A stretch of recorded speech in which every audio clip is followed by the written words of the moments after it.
Have you ever felt like life is speeding past you while you're stuck in place? Like everyone else has figured things out, career, relationships, purpose, while you're still trying to find your footing. Maybe you scroll through social media and see old classmates buying homes, getting married, starting businesses, and somehow it makes you feel behind, like you missed the memo on how to get life right. That sinking feeling in your stomach, the quiet frustration that whispers, "Why am I not where I should be?" It's one of the biggest lies we've been conditioned to believe. Here's the truth. You are not behind. You have never been behind.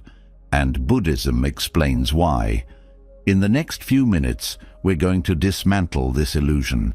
We'll uncover why the idea of being behind is nothing more than a trick of the mind, an illusion created by false timelines, toxic comparison, and an attachment to a path that was never truly yours to begin with. Because if you really think about it, who decides what behind even means? Who wrote the script for how fast life should move? And more importantly, why should their script define your happiness? The 6 Buddhist teachings you're about to learn will completely shift your perspective on time, progress, and success. They will free you from the invisible chains that have been weighing you down. By the end, you won't just understand why you're not behind, you'll feel it in your bones. And once you do, everything will change. So, are you ready? Let's begin. If you've ever felt like time is slipping away and you're falling behind, you're not alone. The pressure to meet invisible deadlines, graduate by this age, find love by that age, achieve success before it's too late, has been drilled into our minds from childhood. But here's something Buddhism reveals. This entire way of thinking is based on an illusion. The idea that you're behind assumes there's a fixed timeline for life, as if we were all given the same blueprint at birth. But who set these rules, and why do we suffer so much when we feel like we're not keeping up? The truth is, time isn't what we think it is. It doesn't move in a straight line, and it doesn't dictate your worth. The feeling of being behind is not caused by reality. It's caused by attachment to an idea that doesn't exist. The way Buddhism dissolves this illusion is not by giving you another checklist or telling you to rush forward. It does something far more powerful. It frees you from the race entirely. Once you understand the Buddhist view on time, the pressure will lift, the anxiety will fade, and you'll see that there is nothing to catch up to, because you were never behind to begin with. At the root of suffering is attachment, not just to people or material things, but to ideas. And one of the most deeply ingrained ideas is the belief that time is fixed, rigid, and something we must conquer. In reality, time is fluid, subjective, and in many ways, an illusion. Buddhism teaches that suffering arises when we resist what is in favor of what we think should be.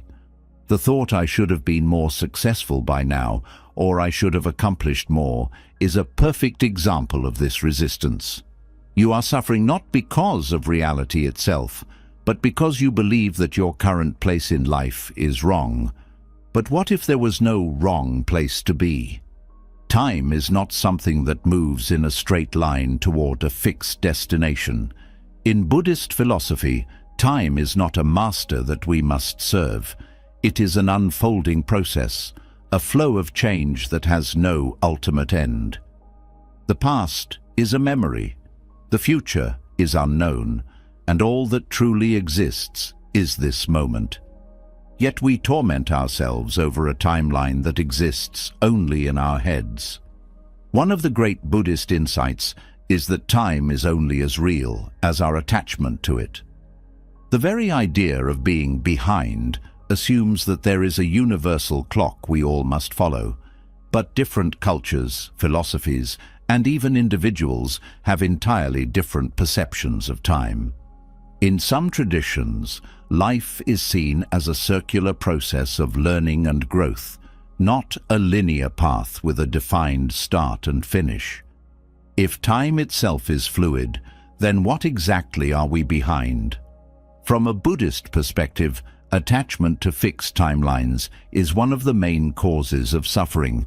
You believe you should be at a different stage in life, and this belief creates tension, frustration, and even shame. But let's question this belief. Who decided what on time means? The answer is clear. It is a social construct, a product of conditioning, and not an inherent truth of existence.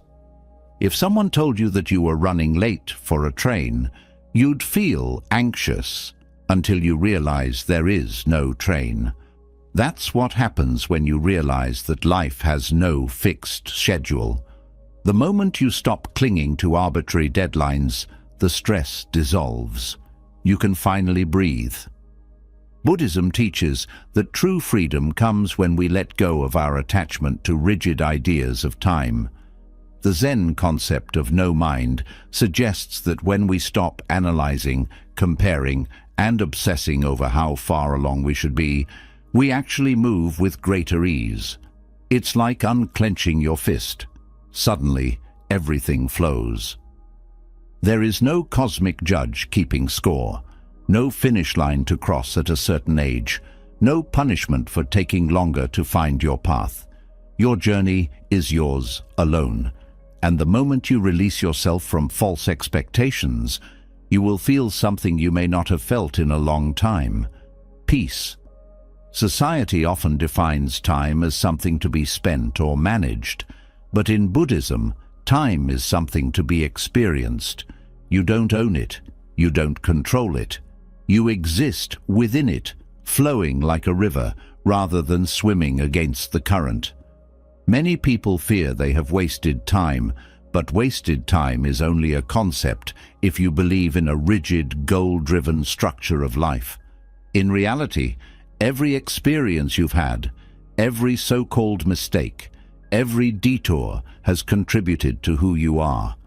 Nothing has been lost. Even moments of stillness, of uncertainty, of lack of progress have shaped your journey in ways you can't yet see. We often feel behind because we measure our lives against external markers, career milestones, relationships, financial success. But what if progress was something deeper? What if the real measure of life was wisdom, inner peace, and presence? Buddhism teaches that being fully present is the only way to truly live. If you are always chasing the future, you are never here. You are always in a state of waiting, always longing for something else. The irony is that the moment you stop obsessing over where you should be, you actually arrive. One of the most powerful Buddhist concepts is anicca, or impermanence. Everything is in a state of change. Your thoughts, your circumstances, even the feeling of being behind. No state is permanent, and that includes your worries. The frustration you feel today will shift tomorrow, and a year from now, you might not even remember why you were so concerned. This is why Buddhists emphasize letting go, not in a passive, resigned way, but in a way that allows you to move through life with ease rather than resistance. When you detach from the need to be on a fixed timeline, you stop measuring your worth by external milestones. You start seeing your journey as a unique unfolding, not a race to be won. One of the most liberating realizations in Buddhism is that time is not something happening to you, it is something happening with you. You are not a victim of time, nor are you at its mercy.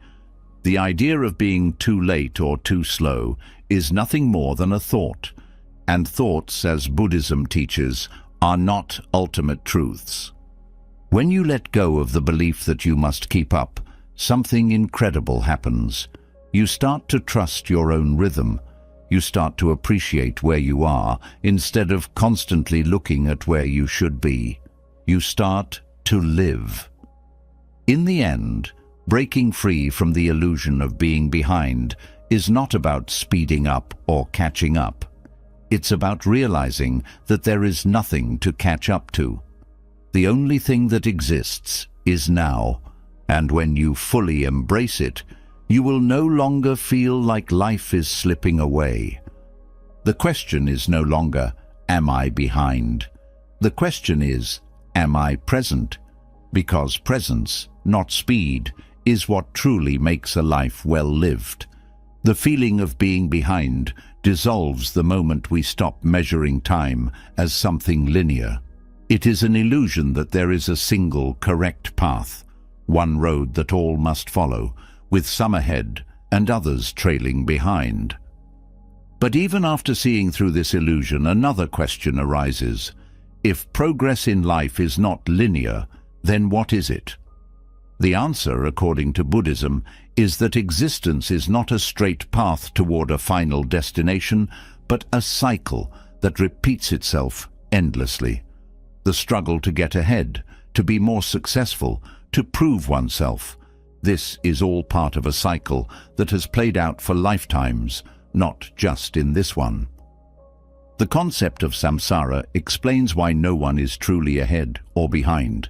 From a higher perspective, progress in one lifetime is insignificant because existence itself is cyclical. Birth, suffering, death, rebirth. This wheel has been turning long before this lifetime and will continue long after. What feels like failure or success is nothing more than a temporary fluctuation within an endless cycle. People chase achievement, status, and security, believing that these will finally provide fulfillment. Yet even when they reach their goals, the longing for something more never ends. Every desire leads to another. Every accomplishment loses its thrill. Every moment of security fades into uncertainty. This is the nature of samsara, an endless race where the finish line is never reached, because there is no finish line. In this cycle, no one can truly claim to be ahead or behind, because no one is moving toward a final destination. Life is not a competition, but an experience, and each person is caught in their own patterns of craving, attachment, and suffering. Some may appear successful now, but their suffering may be hidden. Others may struggle, yet they could be closer to awakening than those who seem to have everything. What is considered progress by society is often just a deeper entanglement in the cycle of samsara. Wealth, power, recognition, these do not free a person from suffering, but bind them to it. Even the most outwardly successful individuals are still subject to sickness, aging, disappointment, and loss. No matter how much one gains, the cycle of craving and dissatisfaction continues. One lifetime is just a small fragment of a much larger process. The idea of reaching a final form of success within one short human life is based on the illusion that this is the only life. But according to Buddhist teachings, consciousness has been moving through different forms for countless lifetimes. Whatever struggles exist now are not permanent, just as whatever success is gained now is not permanent. The cycle continues. The desire to get ahead, to prove oneself, to meet expectations. These do not end with the achievement of a goal. They continue in new forms, trapping the mind in a loop of striving and never arriving. The deeper suffering of samsara is that every gain eventually becomes a loss, and every loss leads to new craving. People chase love only to fear losing it. They seek wealth only to become anxious about maintaining it. They pursue knowledge only to realize how much remains unknown. There is no escape from the constant fluctuation of gain and loss as long as one remains attached to the illusion that fulfillment comes from external achievements. The cycle doesn't reward those who strive harder. It only entangles them further. Many who feel behind in life are caught in this illusion. They believe they must reach a certain level of success to be happy, without realizing that even if they reached it, their mind would soon find another reason to feel incomplete. The moment one craving is satisfied, another emerges. The cycle never ends because it is fueled by the very belief that something is missing. Those who appear to be ahead in life are often just as trapped as those who feel behind, because they too are chasing a version of happiness that can never be permanently grasped. True freedom is not found in running faster, but in stepping off the wheel entirely. The way out of samsara is not through more effort, greater achievement, or external validation. It is through seeing the cycle for what it is and refusing to be ruled by its demands. This is why monks renounce worldly attachments, not because they reject life, but because they understand that the endless race leads nowhere. They are not giving up success. They are giving up the illusion that success will complete them. Understanding the nature of samsara also dissolves the illusion of comparison. One person may reach material success in this lifetime, but what does that mean in the grand scale of existence? If life is an ongoing cycle, then every high point will be followed by a low point. Every period of gain will be followed by loss. The desire to catch up to others is meaningless because no one stays ahead forever. No one escapes the impermanence of life. Those who seem to have everything will one day lose it. Those who struggle now may rise in another time. The race is an illusion because it does not lead to freedom. It only leads to more running. The mind, trapped in samsara, constantly grasps at the future, believing that fulfillment will come when certain conditions are met.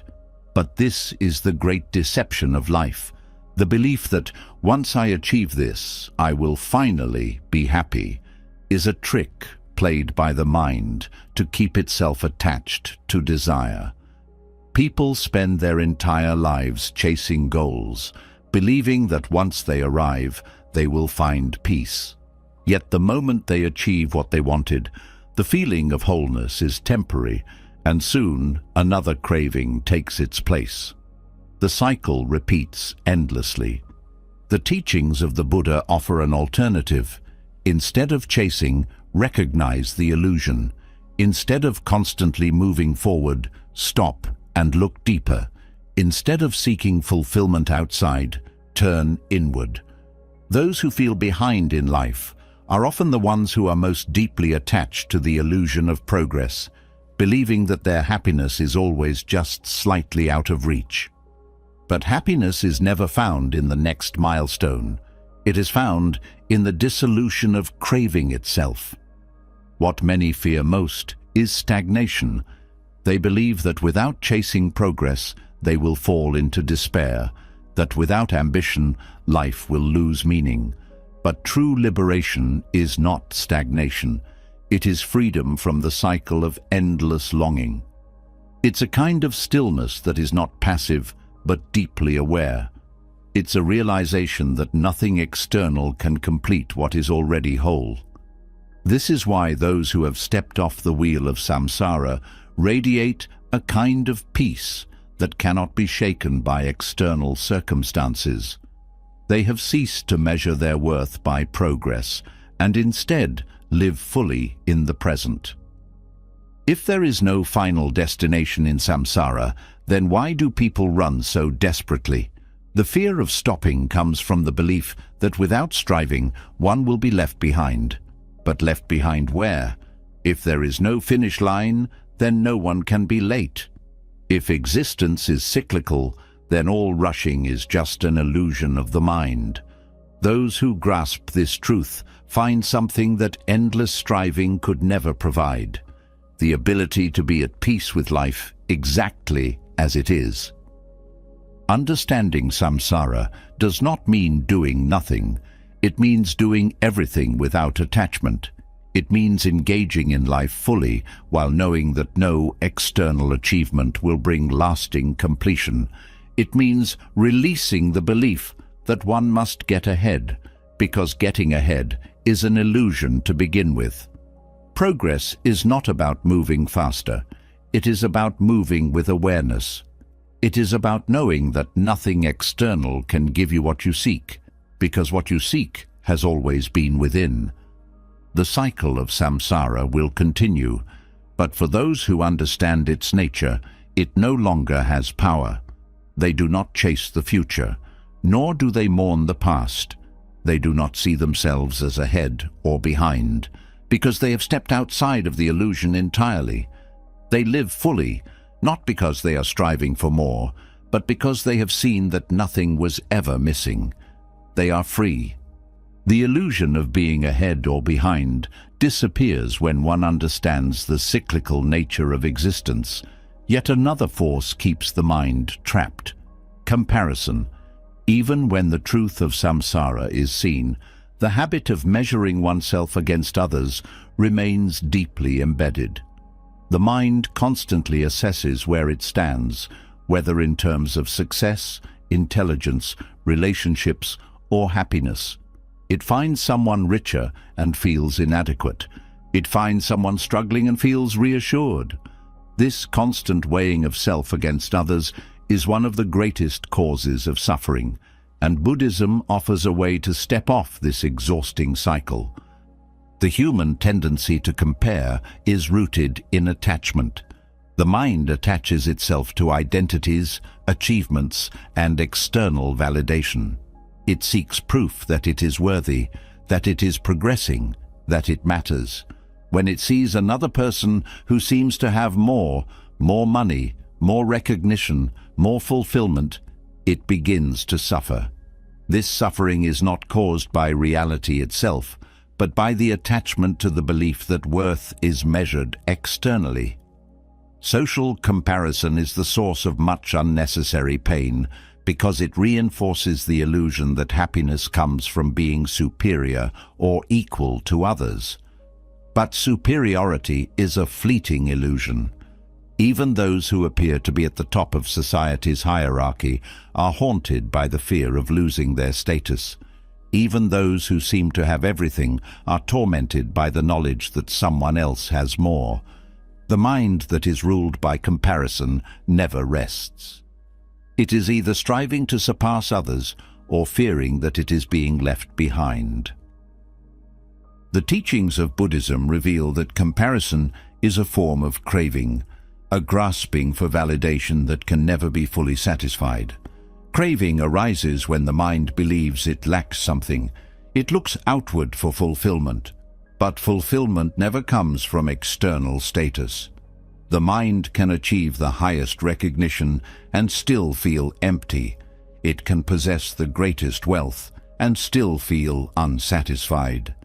The desire to be better than others is a distraction from the deeper truth that peace is not found in comparison, but in detachment from it. Comparison is an illusion because each person's path is unique. No two lives are the same, yet the mind insists on judging itself based on external timelines and achievements. A person who seems successful now may struggle in ways that are hidden. A person who appears lost may be on the verge of great wisdom. The mind that compares does not see the full picture. It only sees fragments, distorted by its own fears and desires. To compare oneself to another is to compare two completely different journeys, each shaped by different causes, experiences, and karmic patterns. It is an exercise in false measurement. Buddhism teaches that true freedom is found in stepping off the wheel of comparison altogether. This is not a passive acceptance of mediocrity, but a release from the false belief that self-worth is determined by how one ranks against others. The pursuit of superiority is just another form of suffering. Even those who achieve it remain bound to the fear of losing it. Those who base their identity on being ahead of others are trapped just as much as those who believe they're behind. To step off the wheel of comparison, one must cultivate detachment. This does not mean detachment from effort or growth, but detachment from external validation. A person who is deeply at peace does not need to prove anything to anyone. They do not measure their progress based on someone else's timeline. They do not feel threatened by another person's success, nor do they feel superior when they achieve more. Their sense of worth is not tied to rank or recognition. They're content in their own unfolding, knowing that their journey is theirs alone. One of the greatest sources of suffering in modern life is the endless exposure to others' lives. Social media has amplified the habit of comparison to an extreme level. People no longer compare themselves only to those in their immediate environment, but to millions across the world.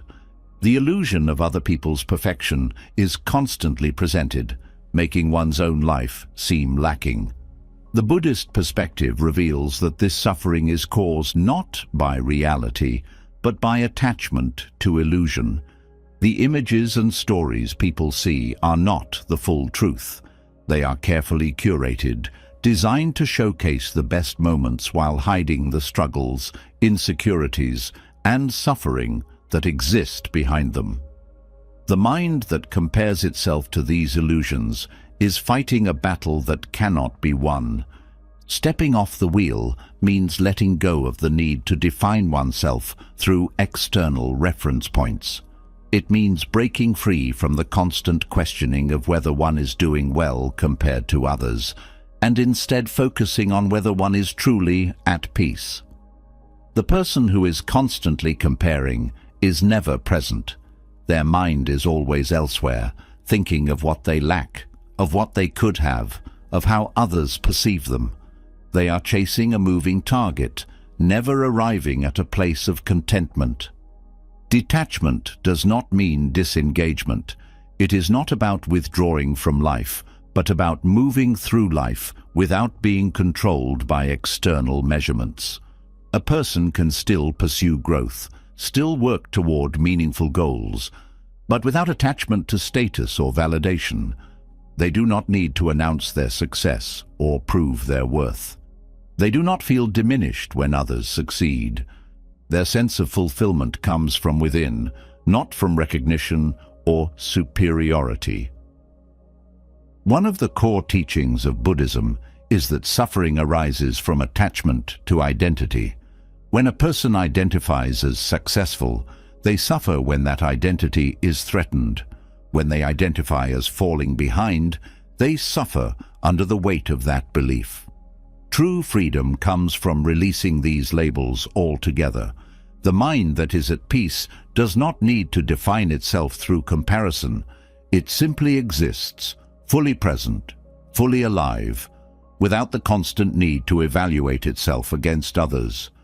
Those who are deeply attached to comparison often feel they must constantly prove their value. They fear being insignificant, overlooked, or forgotten. But significance does not come from external ranking.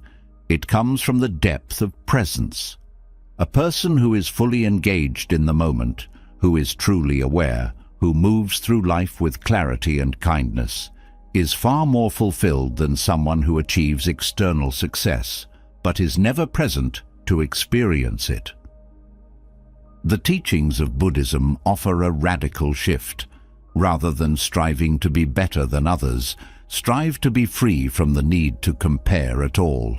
When comparison is no longer the measure of self-worth, life opens up in a new way. There is space for joy without conditions, for growth without anxiety, for connection without judgment. The person who has stepped off the wheel is not distracted by what others are doing. They do not live in a constant state of mental competition. They are fully immersed in their own experience, not because they have stopped caring, but because they have stopped grasping. There is no peace in a life that is spent measuring against others. There is no end to the cycle of suffering when worth is determined by rank. The only escape is to step outside the framework entirely. When one releases the need to be ahead, behind, or equal, they are no longer bound by the suffering of comparison. They can move through life with lightness, no longer weighed down by the pressure to measure up. True fulfillment is found in presence, not in position. Those who cling to external validation will never be satisfied, because there is always another level to reach, another person to surpass, another way to feel inadequate. But those who detach from the need to compare discover something that external success could never provide: freedom. They no longer chase recognition, nor do they fear obscurity. They are not troubled by others' achievements, nor do they seek reassurance in being superior. They simply are. The deepest realization in Buddhism is that all suffering caused by comparison is self-created. The mind builds its own prison by constantly seeking validation through rank and status. The key to escape is already in hand: letting go. There is nothing to prove. There is no race to win. There is no higher worth in being ahead, and no shame in being behind, because these positions exist only in the mind. When comparison falls away, the mind becomes light, unburdened, open. A person who has stepped off the wheel no longer looks sideways to see where they stand. They no longer chase the illusion of being enough in the eyes of others. They are at peace, not because they have won anything, but because they have let go of the belief that there was ever a competition to begin with. Letting go of comparison creates a sense of freedom, yet for many it also creates discomfort. Without external markers of progress, without measuring against others, a new uncertainty emerges. If life is not a race, then what is it? If success is not defined by surpassing others, then how do we know we are on the right path? This uncertainty can feel unsettling, but in Zen, it is not seen as a problem. It is seen as the doorway to wisdom.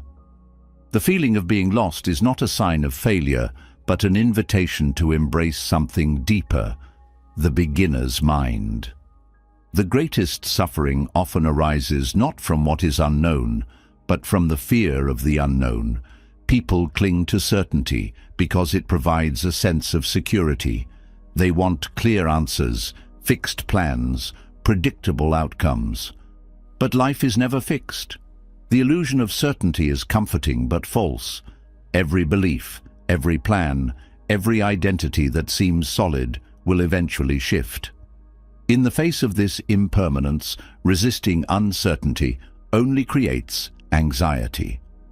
The mind that clings to what it thinks it knows is constantly battling the reality that nothing is ever fully known. The Zen tradition teaches that wisdom begins when one stops trying to force certainty and instead embraces the openness of not knowing.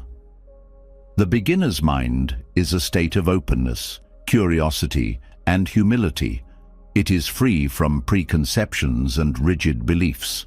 It does not assume that it already understands, nor does it grasp for immediate conclusions. It simply allows things to unfold as they are. In this way, the beginner's mind is not ignorance.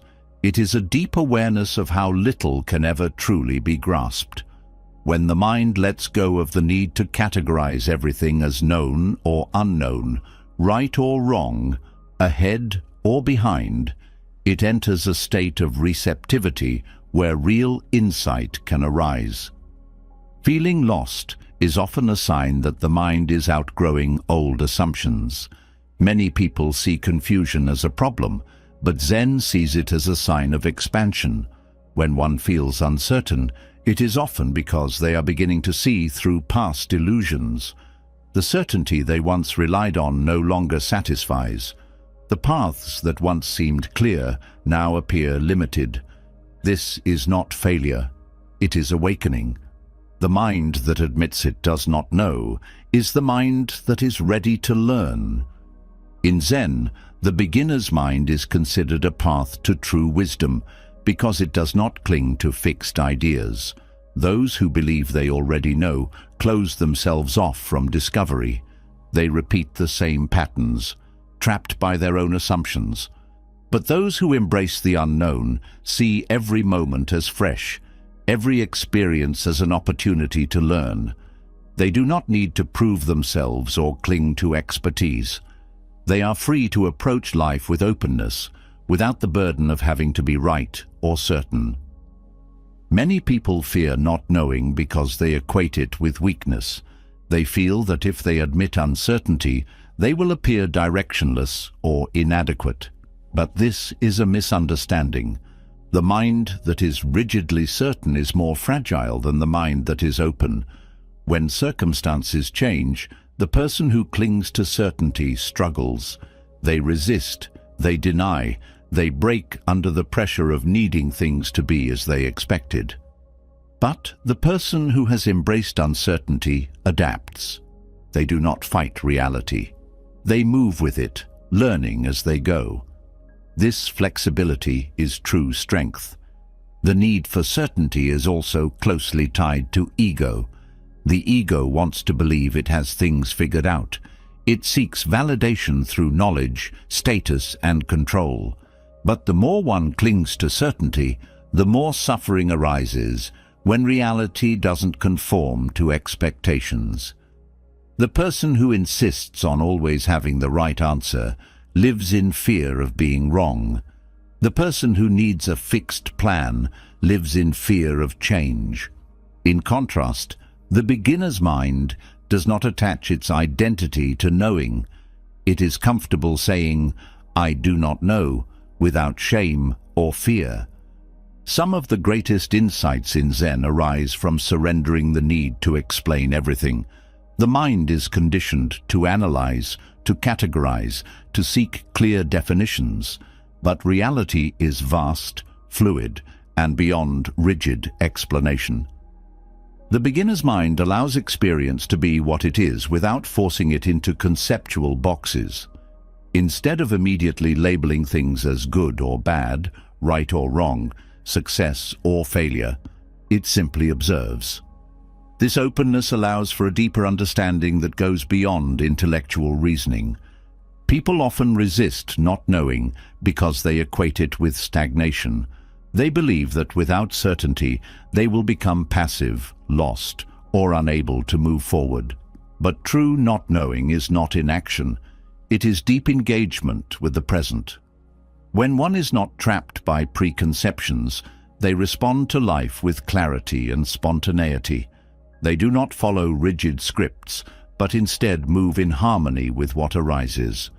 This is the essence of Zen practice, responding to each moment with full presence without the need to control it.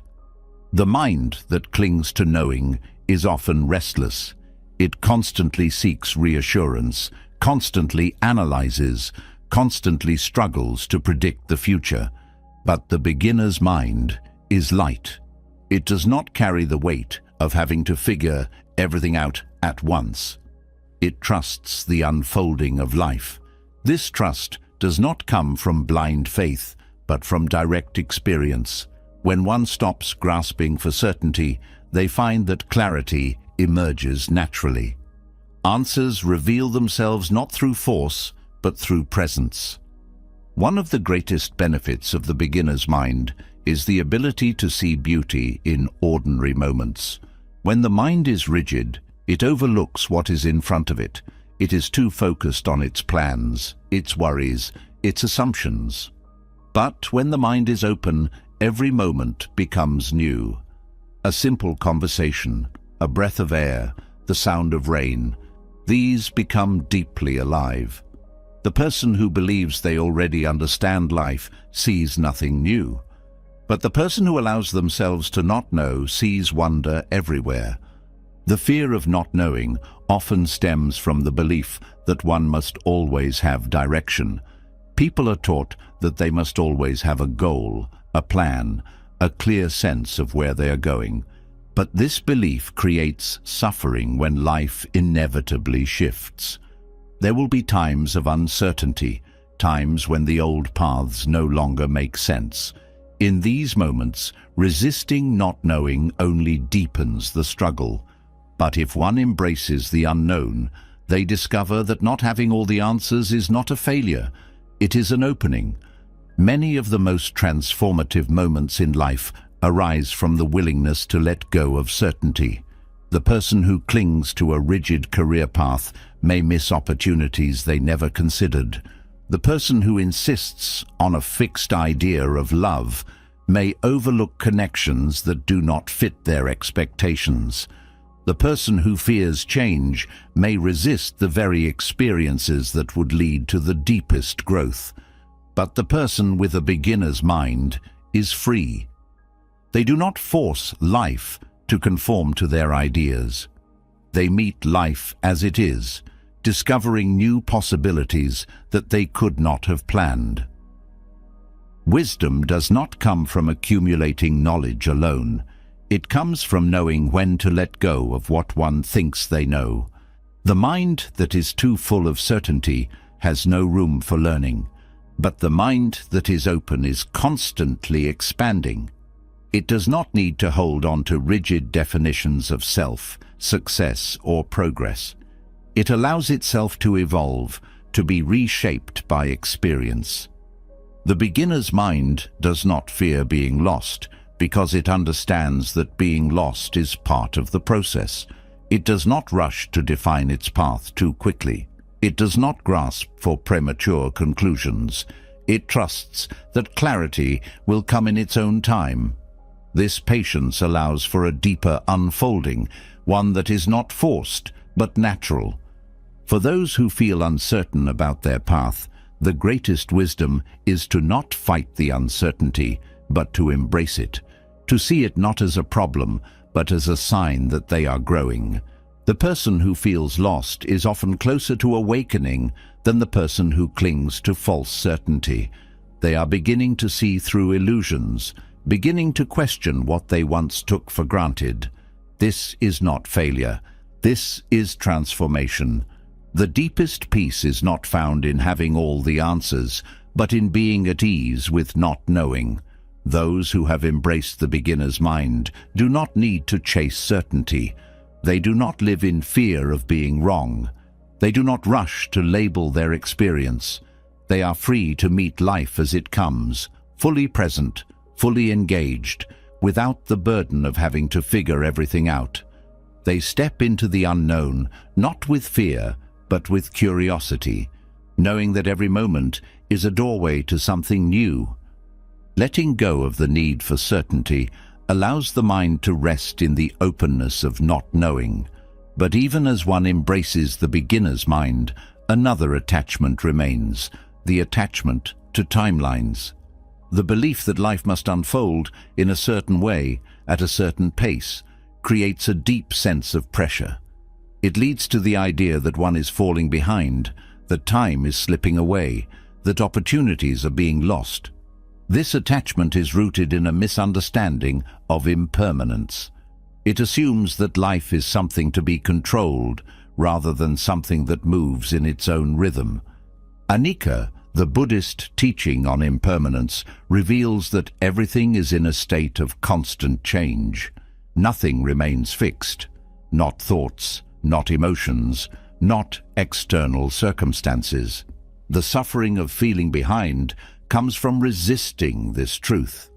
The mind grasps onto certain timelines as if they are permanent, believing that happiness depends on reaching specific milestones at specific points in life. But these milestones are illusions, and clinging to them only creates frustration. Life does not follow a straight path. It moves in waves, in cycles, in unexpected turns. When one expects it to follow a rigid schedule, suffering is inevitable. The idea of falling behind assumes that life is a race with a single path forward. It assumes that success is measured by how quickly one moves through predefined stages. But who created these timelines? They are not natural laws. They are social constructs. Different cultures have different expectations for when certain things should happen. In one society, a person is considered successful if they are married by a certain age, while in another, success is defined by career achievements. These expectations are arbitrary, yet they shape the way people measure their worth. The belief that one must keep up creates constant anxiety. It turns life into a struggle rather than an experience. Impermanence shows that no stage in life is final, no success is permanent, and no struggle lasts forever. A person who seems ahead today may face unexpected setbacks tomorrow. A person who feels lost now may find clarity in ways they never expected. Nothing stays the same, and because of this, the idea of being ahead or behind is meaningless. The path is always shifting. What seems like failure may later be seen as the beginning of something greater. What seems like missed opportunity may later be recognized as redirection. The suffering of feeling behind comes not from reality, but from the belief that things should have happened differently. This belief is a form of resistance to what is. Many people suffer because they believe they are running out of time. They fear that if they do not achieve certain things by a certain age, they have failed. This fear is based on the illusion that life is linear, but impermanence teaches that life unfolds in its own time, in ways that cannot always be predicted. A person may struggle in their youth and thrive in later years. Another may achieve success early, but find themselves lost later. The unfolding of life does not follow fixed rules. The pressure to keep up only blinds one to the unique unfolding of their own path. Attachment to timelines also creates suffering because it leads to constant comparison.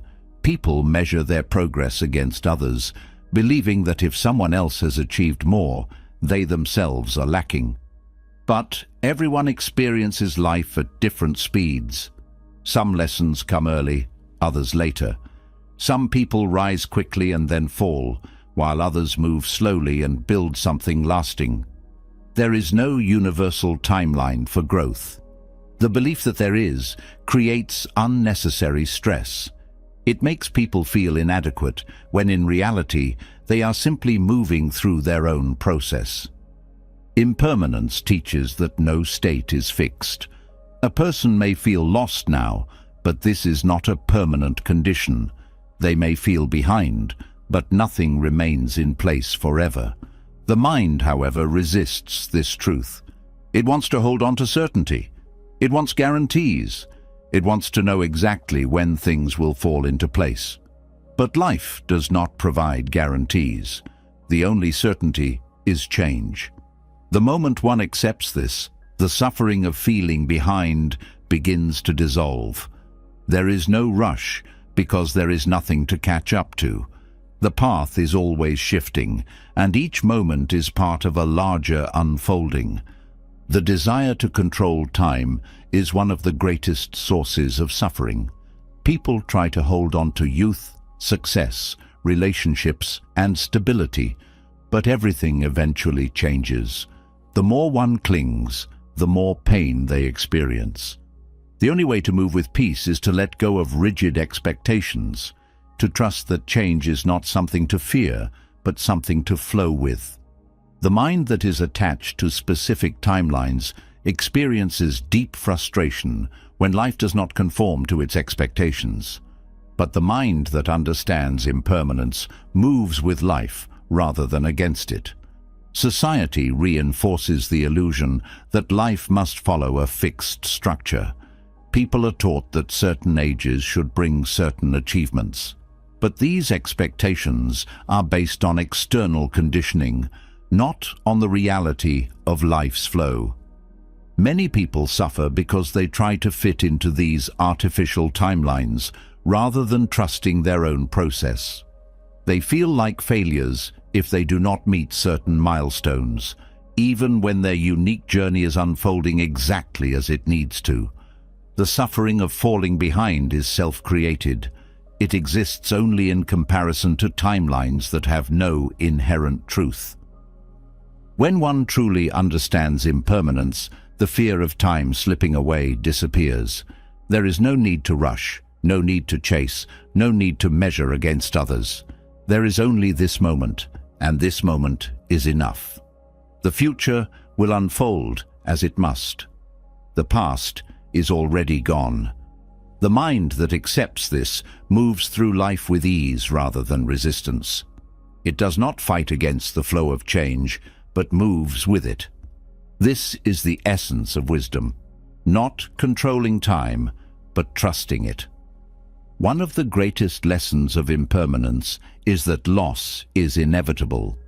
People attach their happiness to specific outcomes, believing that if they achieve something, they will be fulfilled. But even when they reach their goals, change continues.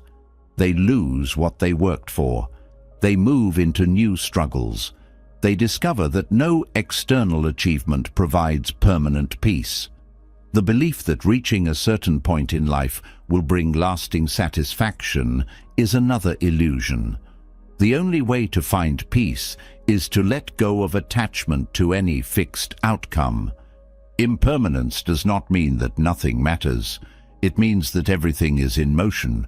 When one stops resisting this, they begin to experience life fully. They stop chasing a future that is always just out of reach. They stop fearing that they're too late. They stop grasping for stability in a world that is always shifting. Instead, they meet each moment as it comes, knowing that it is temporary, knowing that the only constant is change. Many people struggle because they believe they have missed their chance. They look at past decisions and feel regret. They wish they had done things differently. But impermanence teaches that there are always new opportunities. Life is never static. A door that closes today may lead to an unexpected opening tomorrow. The mind that is attached to past mistakes or missed chances is blind to what is still possible. Clinging to what could have been prevents one from seeing what is. True freedom comes when one stops trying to control the flow of time. The mind that releases rigid expectations is light. It does not suffer when things do not go as planned. It does not fear change. It does not believe in the illusion of being behind. It trusts that life unfolds in its own way, in its own time. This trust is not passive. It is an active engagement with reality as it is, rather than as one wishes it to be. Letting go of timelines does not mean giving up on growth. It means understanding that growth happens in different ways for different people. It means recognizing that rushing does not create wisdom. It means seeing that being present is more valuable than constantly trying to reach the next stage. The mind that lets go of the idea of being behind finds peace. It no longer struggles against time. It no longer feels anxious about what has not yet happened. It simply moves with life, fully aware that nothing is fixed, nothing is permanent, and because of that, there is nothing to fear. Letting go of rigid timelines brings a sense of relief, yet for many, another question quickly arises. If nothing is fixed, if there is no race to win, then what is the purpose of effort? Should one still pursue goals, work towards self-improvement, or strive for success? The mind, conditioned to equate effort with attachment, struggles to understand how one can move forward without grasping, how one can work towards something without suffering over the outcome. Buddhism offers a path that reconciles this seeming contradiction, the middle way. It is a way of engaging fully with life, making effort without being consumed by it, pursuing success without becoming attached to it, growing without losing inner peace. Many people fall into extremes when it comes to ambition. On one side, there is excessive striving, where success becomes an obsession and self-worth is tied to achievement. This path leads to burnout, anxiety, and dissatisfaction, as even reaching goals brings only temporary relief before the next goal takes its place. On the other side, there is avoidance, where fear of failure or detachment from ambition results in stagnation, a reluctance to engage with life fully. Neither extreme brings balance. The middle way offers an alternative: effort without clinging, progress without self-destruction, ambition without suffering. Buddhism does not reject effort or growth. In fact, the teachings emphasize discipline, mindfulness, and continuous learning. But these are approached with a different mindset, one that values the process over the outcome, one that works with presence rather than anxiety. When ambition is driven by attachment, it becomes a form of craving. The mind chases goals, believing that fulfillment will come only once success is achieved. But because nothing is permanent, because every goal is followed by another, the satisfaction never lasts. The cycle of wanting more continues endlessly. The middle way frees one from this trap. It does not ask that ambition be abandoned, but that it be approached with awareness. Effort is made, but without the illusion that external success will bring lasting completion. Growth is pursued, but without sacrificing inner peace. One of the core misunderstandings about success is the belief that happiness exists at the finish line. People tell themselves that once they achieve a certain milestone, financial stability, recognition, mastery of a skill, then they will feel complete. But fulfillment does not work this way. The mind that is dissatisfied before success will often be dissatisfied after success. This is because craving is not satisfied by achievement. It simply shifts to a new target. The middle way teaches that real fulfillment does not come from reaching goals, but from how one engages with the path itself. When effort is made with mindfulness, without attachment to results, every step becomes meaningful rather than just a means to an end. Many struggle with the idea of balancing ambition with detachment. They fear that without attachment, they will lose motivation, that without strong desire, they will not push themselves to improve. But the greatest achievements often come not from desperate striving, but from focused, present effort. The mind that is fully engaged in an action, without obsessing over its outcome, works with greater clarity. Athletes speak of being in flow, where their actions become effortless. Artists describe moments of deep immersion, where time disappears and creativity flows freely. These states do not arise from anxiety or overthinking, but from deep presence. When one applies effort without clinging, work becomes more fluid, more effective, more fulfilling. Success, as defined by society, is often built on pressure to be the best, to constantly outperform, to prove worth through achievements. This creates stress, competition, and a never-ending race to maintain status. But success, when approached through the middle way, is something else entirely. It is not measured by external comparison, but by internal alignment. It is not about accumulating more, but about refining one's purpose and skills with awareness. A person who follows this path may still strive for excellence, but their effort is fueled by curiosity and passion rather than by fear of failure.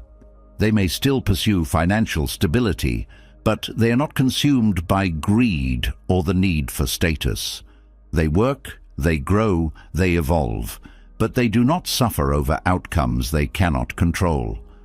One of the greatest causes of stress in modern life is the belief that one must always be doing more. People feel guilty when they rest, anxious when they are not moving fast enough, but constant action does not equal progress. Rest, reflection, and stillness are just as important as effort. The middle way recognizes this balance. It teaches that effort must be sustainable, that overexertion leads to exhaustion, and that true success is found in harmony, not in endless striving. Many who chase achievement relentlessly find that when they finally pause, they feel empty. They worked so hard to get somewhere, only to realize they never fully lived the journey. The middle way prevents this by ensuring that the process itself is meaningful. Burnout is a direct result of imbalance. When success is pursued with attachment, the mind is in a constant state of tension. It fears losing progress. It fears falling behind. It fears not being good enough. This fear drives endless work, but it also drains energy, creativity, and joy. The middle way removes this pressure. It allows for ambition, but without the mental exhaustion that comes from constant worry. It allows for progress, but without the suffering that comes from unrealistic expectations. When one works with focus but without fear, when one grows without the need to force results, life becomes lighter, yet no less productive. Another misconception about detachment is that it means giving up on goals. But detachment does not mean passivity. It does not mean sitting back and waiting for life to unfold without effort. It means engaging fully with life, but without being controlled by external outcomes. A person who practices the middle way does not avoid challenges. They meet them with clarity. They do not reject ambition. They pursue it with balance. They do not fear failure. They learn from it without letting it define them. Their motivation comes not from desperation, but from a deep sense of purpose. Buddhism teaches that the true purpose of effort is not to accumulate external rewards, but to cultivate wisdom, skill, and inner peace. When work is done with mindfulness, every task becomes an opportunity for growth. The smallest action, done with awareness, can be deeply fulfilling. This is why monks who have renounced worldly success engage in daily tasks with full attention. Sweeping the floor, preparing a meal, carrying water. These are not distractions from a greater purpose. They are the purpose because they are done with full presence. When one approaches all actions this way, work is no longer something to endure in order to reach a future goal. It becomes a practice in itself. Many people struggle with feeling like their efforts are wasted if they do not achieve the results they expected. But effort is never wasted when it is approached with awareness. Skills developed, lessons learned, experiences gained. These are valuable regardless of external validation. The middle way shifts the focus from "What will this effort get me?" to "How can I engage fully with what I am doing?" This shift removes stress, because it is no longer about reaching a destination, but about deepening the quality of each step. The attachment to success is often fueled by fear. Fear of being left behind, fear of not being good enough, fear of not living up to expectations. But when one releases this fear, they find that they can still pursue meaningful goals without suffering over them. They can still work hard without being controlled by anxiety. They can still improve without feeling like they are chasing something just out of reach. Success, in the Buddhist sense, is not about external validation. It is about the ability to engage with life without being ruled by fear or desire. A person who has mastered the middle way does not hesitate to take action, but they do not grasp at results. They do not avoid ambition, but they do not let ambition consume them. They do not stop growing, but they do not see growth as a requirement for happiness. Their mind is clear, their efforts are focused, and their sense of fulfillment is not dependent on what they achieve. They work because they are engaged in life, not because they are trying to escape something or prove something. This is the freedom that comes from balancing effort without clinging. It is a way of living that allows for deep engagement without the suffering that comes from attachment. It is a way of working that brings excellence without exhaustion. It is a way of striving without struggling. Those who follow this path do not move too fast or too slow. They are not trapped by perfectionism or by laziness. They move with intention, with awareness, with balance. And in doing so, they discover that success is not something to chase. It is something that naturally arises when one is fully present, fully engaged, and fully at peace with whatever comes. Balancing effort without clinging brings clarity, but for many, a deeper struggle remains. The belief that fulfillment lies somewhere outside of themselves, the idea that success, recognition, love, or wealth will finally provide lasting happiness is so deeply ingrained that even after letting go of attachment to timelines and rigid ambition, a quiet longing still lingers. This longing, this subtle sense of dissatisfaction, is what Buddhism calls dukkha, the unavoidable suffering that arises from craving, resistance, and mistaken expectations about what brings true peace. Dukkha is not just the obvious suffering of pain, loss, or hardship. It is also the quiet discomfort beneath the surface of even the most successful lives. It is the restless feeling that something is still missing, that happiness is always just a little out of reach. It is the way the mind attaches itself to external goals, believing that fulfillment will come after something happens, after achieving a dream, after finding the right relationship, after reaching financial security. But the moment one milestone is reached, the mind quickly replaces it with another. Satisfaction never lasts. This endless cycle of desire and disappointment is the foundation of suffering. The illusion of external fulfillment is one of the most powerful deceptions in life. The mind constructs images of what will make it happy, and it chases these images endlessly, rarely questioning whether they hold real substance. People devote years to careers they do not love, believing financial success will bring them peace, only to find that even wealth carries stress and dissatisfaction.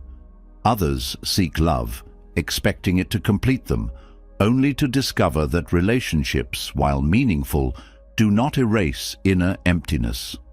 Even those who achieve all they ever wanted often experience a deep confusion. Why does happiness still feel temporary? Why does contentment never stay? Buddhism teaches that this suffering does not come from life itself, but from mistaken expectations. The mind assumes that external circumstances have the power to create lasting fulfillment. It believes that happiness can be secured through status, achievement, or control. But everything external is impermanent. Success fades, relationships change, the body ages, material wealth is unstable. The more one builds their sense of happiness on things that are subject to change, the more they suffer when those things inevitably shift. Many people who feel behind in life are not actually suffering because of their situation, but because of the belief that something external should have made them happy by now. They compare themselves to others, measuring their own fulfillment against what they assume others have achieved. But even those who appear ahead are often trapped in the same cycle of craving. Everyone is searching, everyone is chasing, everyone believes that something is missing. This universal dissatisfaction is not a sign of personal failure. It is a fundamental truth of the human condition. Dukkha arises whenever there is attachment to specific outcomes, to the idea that life should have unfolded differently, to the belief that happiness comes from external sources. The mind clings to images of how things should be and suffers when reality does not align with them. But these images are fabrications. They are projections, created by conditioning, shaped by past experiences, reinforced by society. They are not truth. When one begins to see that their suffering is not caused by external lack, but by internal attachment, a shift happens. The cycle of longing begins to break. Letting go of the illusion of external fulfillment does not mean abandoning desires or giving up on life. It means seeing clearly that nothing external will ever provide permanent contentment. It means engaging with the world fully, but without the expectation that anything outside will complete what is already whole within. It means shifting the focus from trying to get something from life to simply being present in it. When the mind no longer clings to the future for happiness, the present becomes enough. The reason external fulfillment fails to satisfy is that it is always temporary. Every peak experience fades. The joy of achievement diminishes. The excitement of new love settles. The thrill of recognition is short-lived. If happiness depends on maintaining these highs, suffering is inevitable. But if one understands that happiness is not something to chase, but something to cultivate internally, they are no longer dependent on the external world for peace. They can enjoy success without fearing its loss. They can love without clinging. They can move through life without grasping for something more. One of the deepest causes of suffering is the belief that happiness is always somewhere else, somewhere in the future, somewhere in another person, somewhere in a better version of oneself. But this search is endless. Even those who appear to have everything are often still searching. There is no external destination where suffering permanently ends, because suffering is not caused by what one has or does not have. It is caused by the mind's refusal to accept life as it is. The moment one stops chasing and starts being present, the illusion of missing out begins to dissolve. Dukkha is not just about suffering in the traditional sense. It also refers to the subtle dissatisfaction that lingers even in moments of joy. This dissatisfaction arises because the mind is always grasping, always preparing for what comes next, always looking for more. The belief that something better is just around the corner makes it impossible to fully appreciate what is already here. People rush through life, accomplishing, acquiring, proving themselves, but rarely pausing to ask whether their pursuit is actually bringing them closer to peace.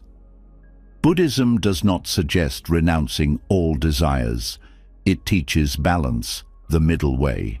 It encourages effort, engagement, and growth, but without attachment.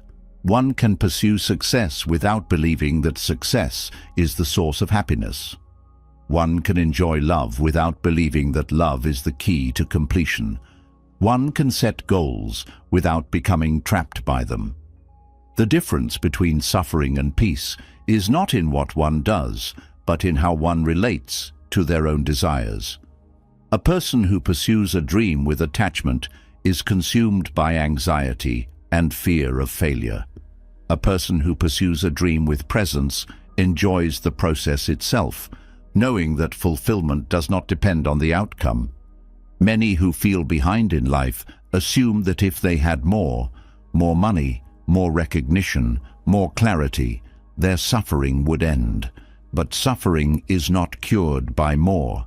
It is cured by seeing through the illusion that more was ever the answer. There's always another level to reach. There's always someone who has achieved more.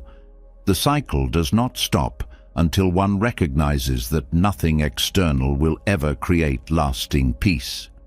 This realization is not depressing. It is liberating.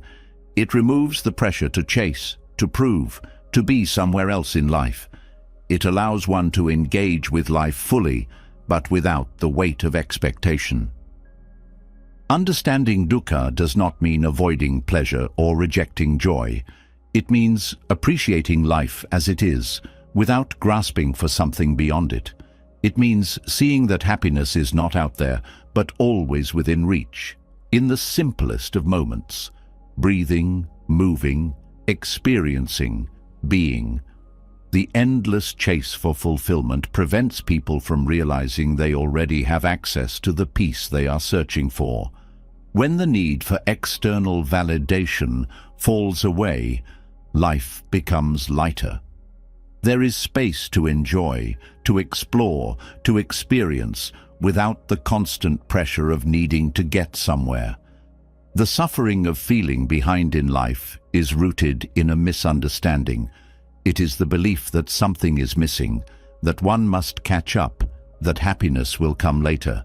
But dukkha teaches that this is a false promise. Later never arrives. The future is always shifting. The only place where peace can be found is now. The question is not whether one has achieved enough, acquired enough, or proven enough. The question is whether one is fully present in other own life as it is, without waiting for something else to make it complete. Letting go of the illusion of external fulfillment does not mean one stops striving for a meaningful life. It means that one stops expecting external things to provide what can only come from within. A person who understands this is free. They no longer live in a constant state of waiting. They no longer feel inadequate because of artificial timelines. They no longer measure their worth by comparison. They do not avoid effort, but they are not consumed by it. They do not reject desires, but they do not suffer over them. They live with clarity, knowing that nothing outside can give them what they already possess, the ability to be fully at peace in this moment, as it is. Letting go of the illusion that external fulfillment will complete you brings clarity, but another thought often lingers in the background: the weight of the past. Many people feel trapped by their history, believing that previous mistakes, failures, or missed opportunities have set them on a path they cannot change. Regret pulls them backward, making them feel as though they are bound by choices they can no longer undo. They carry a sense of limitation, as if their past defines what is possible for them now. But this belief is rooted in misunderstanding. Buddhism offers a profound shift in perspective through the concept of karma, not as fate, not as punishment, but as a living, fluid force that can be redirected at any moment. Karma is often misunderstood as a fixed system of cause and effect, where past actions determine one's destiny. Many believe that if they have made poor choices or faced difficult circumstances, their future is already set in stone. But karma is not a rigid law of punishment or reward. It is a dynamic process, constantly shaped by present action. Every moment offers the opportunity to shift one's direction. The weight of the past only holds power when one continues to reinforce it in the present. The belief that past actions define the future is itself a form of attachment, an attachment to identity, to regret, to limiting stories about the self. The Buddhist perspective on karma is not about being trapped by past deeds, but about recognizing the power of intentional action in the present. Every thought, word, and decision made in this moment has the power to shift the trajectory of one's life. What happened before is not irrelevant, but it does not have to dictate what comes next. The mind that clings to regret, guilt, or frustration over past choices remains stuck. But the mind that understands that karma is always unfolding realizes that freedom is possible. Many people feel behind in life not because of external circumstances, but because of the way they perceive their past. They look back with resentment, believing they should have made better choices, taken different opportunities, or avoided certain mistakes. But regret is an illusion that distorts reality. The person they were at that time had different understanding, different fears, different knowledge. They made choices based on who they were in that moment. The person looking back now is wiser, more aware, more experienced. It is unfair to judge past actions through the lens of present awareness. Growth is not about wishing the past were different, but about using present wisdom to create a new direction. Karma teaches that nothing is permanent, not suffering, not failure, not identity. A person who has made mistakes is not doomed to repeat them. A person who has faced hardship is not condemned to struggle forever. Life is always changing, and the energy put into the present moment determines the path ahead. The mind, however, resists this truth. It clings to old identities, reinforcing the belief that change is difficult. If someone has spent years feeling lost, they begin to assume that being lost is part of who they are. If someone has experienced failure, they begin to fear that success is out of reach. But these beliefs are just mental habits, patterns of thought that can be broken the moment one sees through them. One of the greatest misconceptions about karma is the belief that it functions like punishment. People assume that if they have struggled, it is because of something they did wrong, that life is simply handing them the consequences of past errors. But karma is not retribution, it is reflection. It mirrors the energy that is put into it. A person who carries resentment will continue to attract experiences that reinforce that emotion. A person who believes they are unworthy will continue to act in ways that strengthen that belief. The cycle continues, not because it is inescapable, but because it is being unconsciously sustained. The moment one stops feeding negative patterns, they begin to dissolve. The past is not shaping the present is shaping the future. Karma is best understood not as a fixed path, but as momentum. Past actions create tendencies, shaping habits and reactions. But just as a river can be redirected with enough effort, so can the trajectory of one's life. No matter how strong a pattern may seem, it is never beyond change. The challenge is that most people are unaware of how deeply they are reinforcing their own karma. They assume that their reactions are automatic, that their emotions are beyond control, that their beliefs are simply facts. But all of these things, reactions, emotions, beliefs, are conditioned responses, built over time.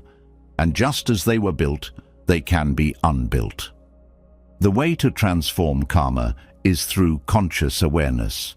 When a person begins to observe their own thoughts and actions without judgment, they start to see the patterns that have been shaping their life. They notice how certain emotions trigger predictable responses. They recognize how past conditioning influences present choices. They see the ways in which they have been feeding their own suffering without realizing it. This awareness is the beginning of change. It allows one to stop reacting out of habit and start responding with intention. Many people resist this level of responsibility because it is easier to believe that external forces are to blame for their situation. It is easier to say that life has been unfair, that circumstances have been limiting, that past mistakes have locked them into a certain path. But Buddhism offers a radical shift.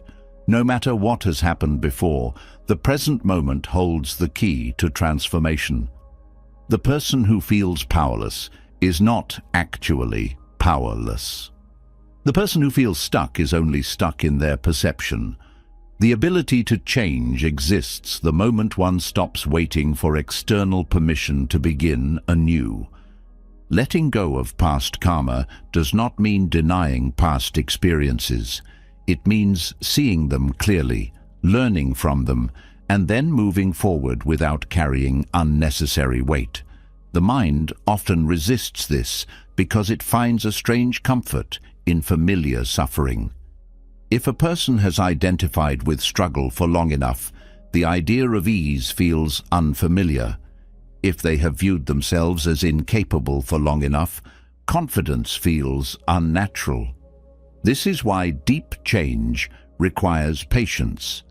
The mind must unlearn what it has accepted as truth. One of the most powerful aspects of karma is that it is not just personal. Every action influences others, creating ripples that extend beyond what can be immediately seen. A person who carries resentment unconsciously spreads that energy to those around them. A person who cultivates peace naturally influences others in ways they may never fully realize.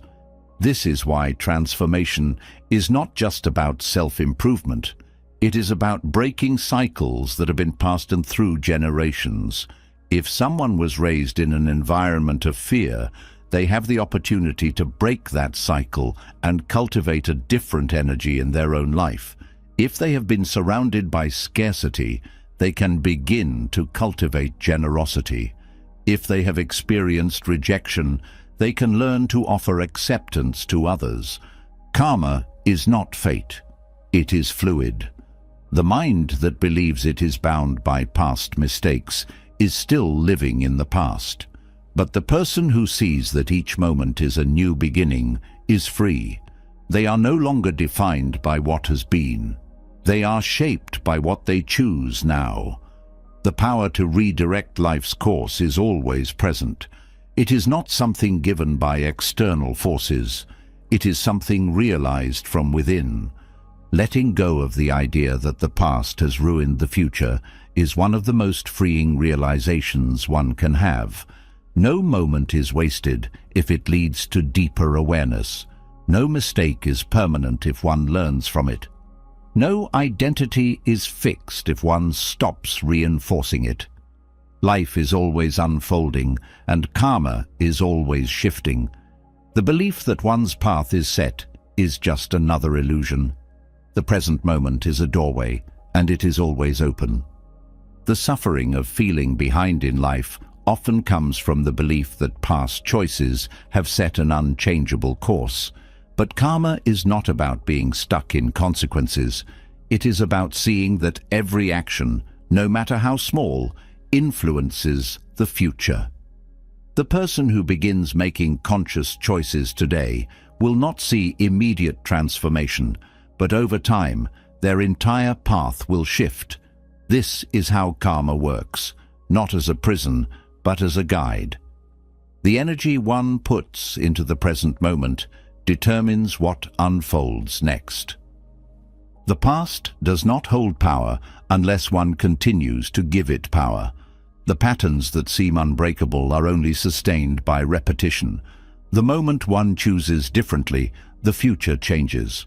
Understanding karma in this way removes the fear of wasted time, of missed opportunities, of irreversible mistakes. Nothing is ever truly lost, because everything is still in motion. The journey does not need to be rewritten. It simply needs to be met with awareness, step by step, knowing that the path forward is not determined by what has been, but by what is chosen now. Recognizing that the past does not define the future brings liberation, but for many, another struggle remains: the feeling of being too late. Even after realizing that karma is fluid and every action in the present can reshape the trajectory of life, a quiet voice lingers, whispering that it should have happened sooner.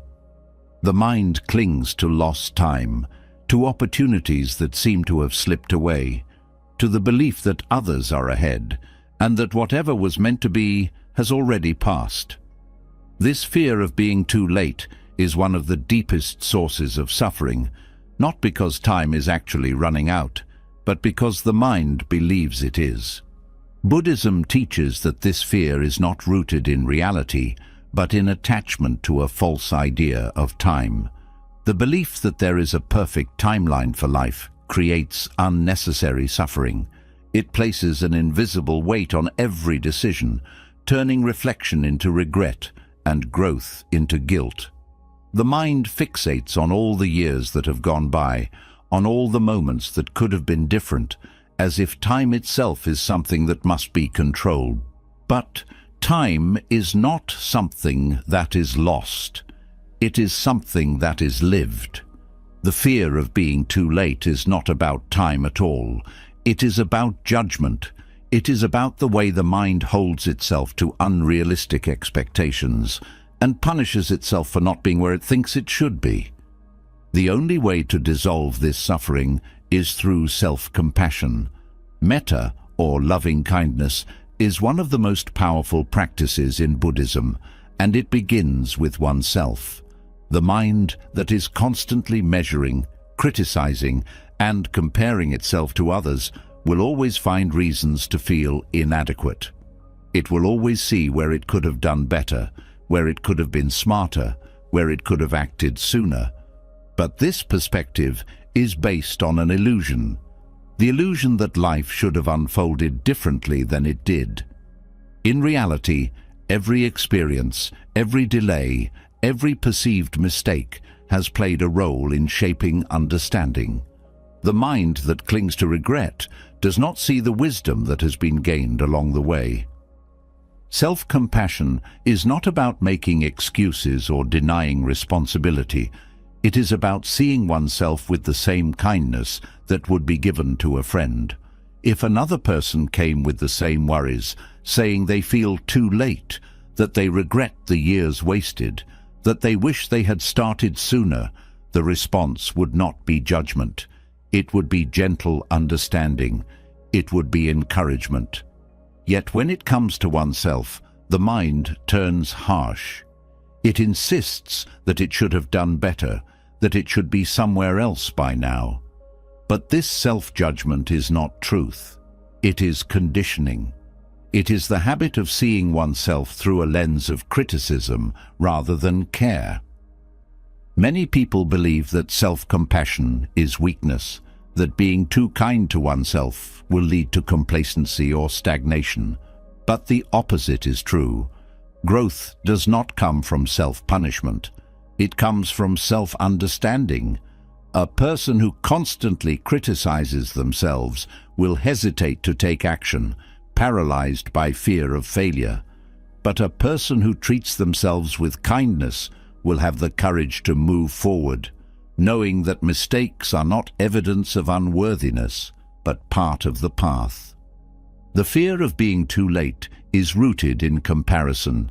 It arises because the mind looks at others and assumes they have done things correctly while the self has fallen behind. But no one is truly ahead or behind. Everyone is on their own path, moving through their own lessons at their own pace. What appears as progress on the outside does not always reflect inner peace. Many who seem ahead are struggling with battles unseen. Many who appear successful are still searching for meaning. Life does not follow a single script. The mind that releases the need to compare also releases the fear of being too late. Metta practice teaches that kindness toward oneself is not separate from kindness toward others. The way one treats their own thoughts, their own past, their own regrets, shapes the way they interact with the world. If one is harsh with themselves, they will be harsh with others. If one is patient with themselves, they will naturally be more patient with others. This is why self-compassion is not selfish. It is the foundation of a peaceful mind, and a peaceful mind brings more peace to those around it. Buddhism teaches that suffering arises from attachment, and one of the deepest attachments is to self-judgment. The mind clings to old versions of itself, to past mistakes, to the idea that it should have been different. But this clinging does not change the past. It only prolongs suffering. Letting go does not mean forgetting. It means accepting. It means recognizing that the past does not need to be rewritten in order for the future to be different. The fear of being too late often disguises itself as motivation. It pushes people to act out of desperation, to rush into decisions, to chase goals for the sake of proving they can still catch up. But rushed action doesn't lead to wisdom. It leads to burnout, anxiety, and more suffering. True movement forward comes from a place of clarity, and clarity arises from inner kindness. When one stops fighting against the past and instead meets themselves with gentleness, the path forward becomes clearer. There is no longer a need to prove anything. There is only the next step, taken with presence. Loving kindness practice involves directing warmth and goodwill toward oneself, not just in thought, but in feeling. Many struggle with this because their inner dialogue has been shaped by years of criticism. The habit of self-judgment is deep, reinforced by cultural expectations, by family conditioning, by the belief that self-worth is something to be earned. But worth is not conditional. It does not depend on how much has been achieved or how well one has kept pace with others. It exists naturally, simply by being. Practicing self-compassion does not mean ignoring flaws. It means acknowledging them without attaching to them. It means recognizing that imperfection is part of being human. The mind that clings to an idealized version of itself suffers because it is constantly measuring reality against an illusion. The moment one accepts that they are already enough, exactly as they are, the weight of being too late begins to dissolve. Fear of lost time is only a problem when one believes that happiness was meant to happen under different conditions. But happiness is not in the past, nor is it waiting in the future.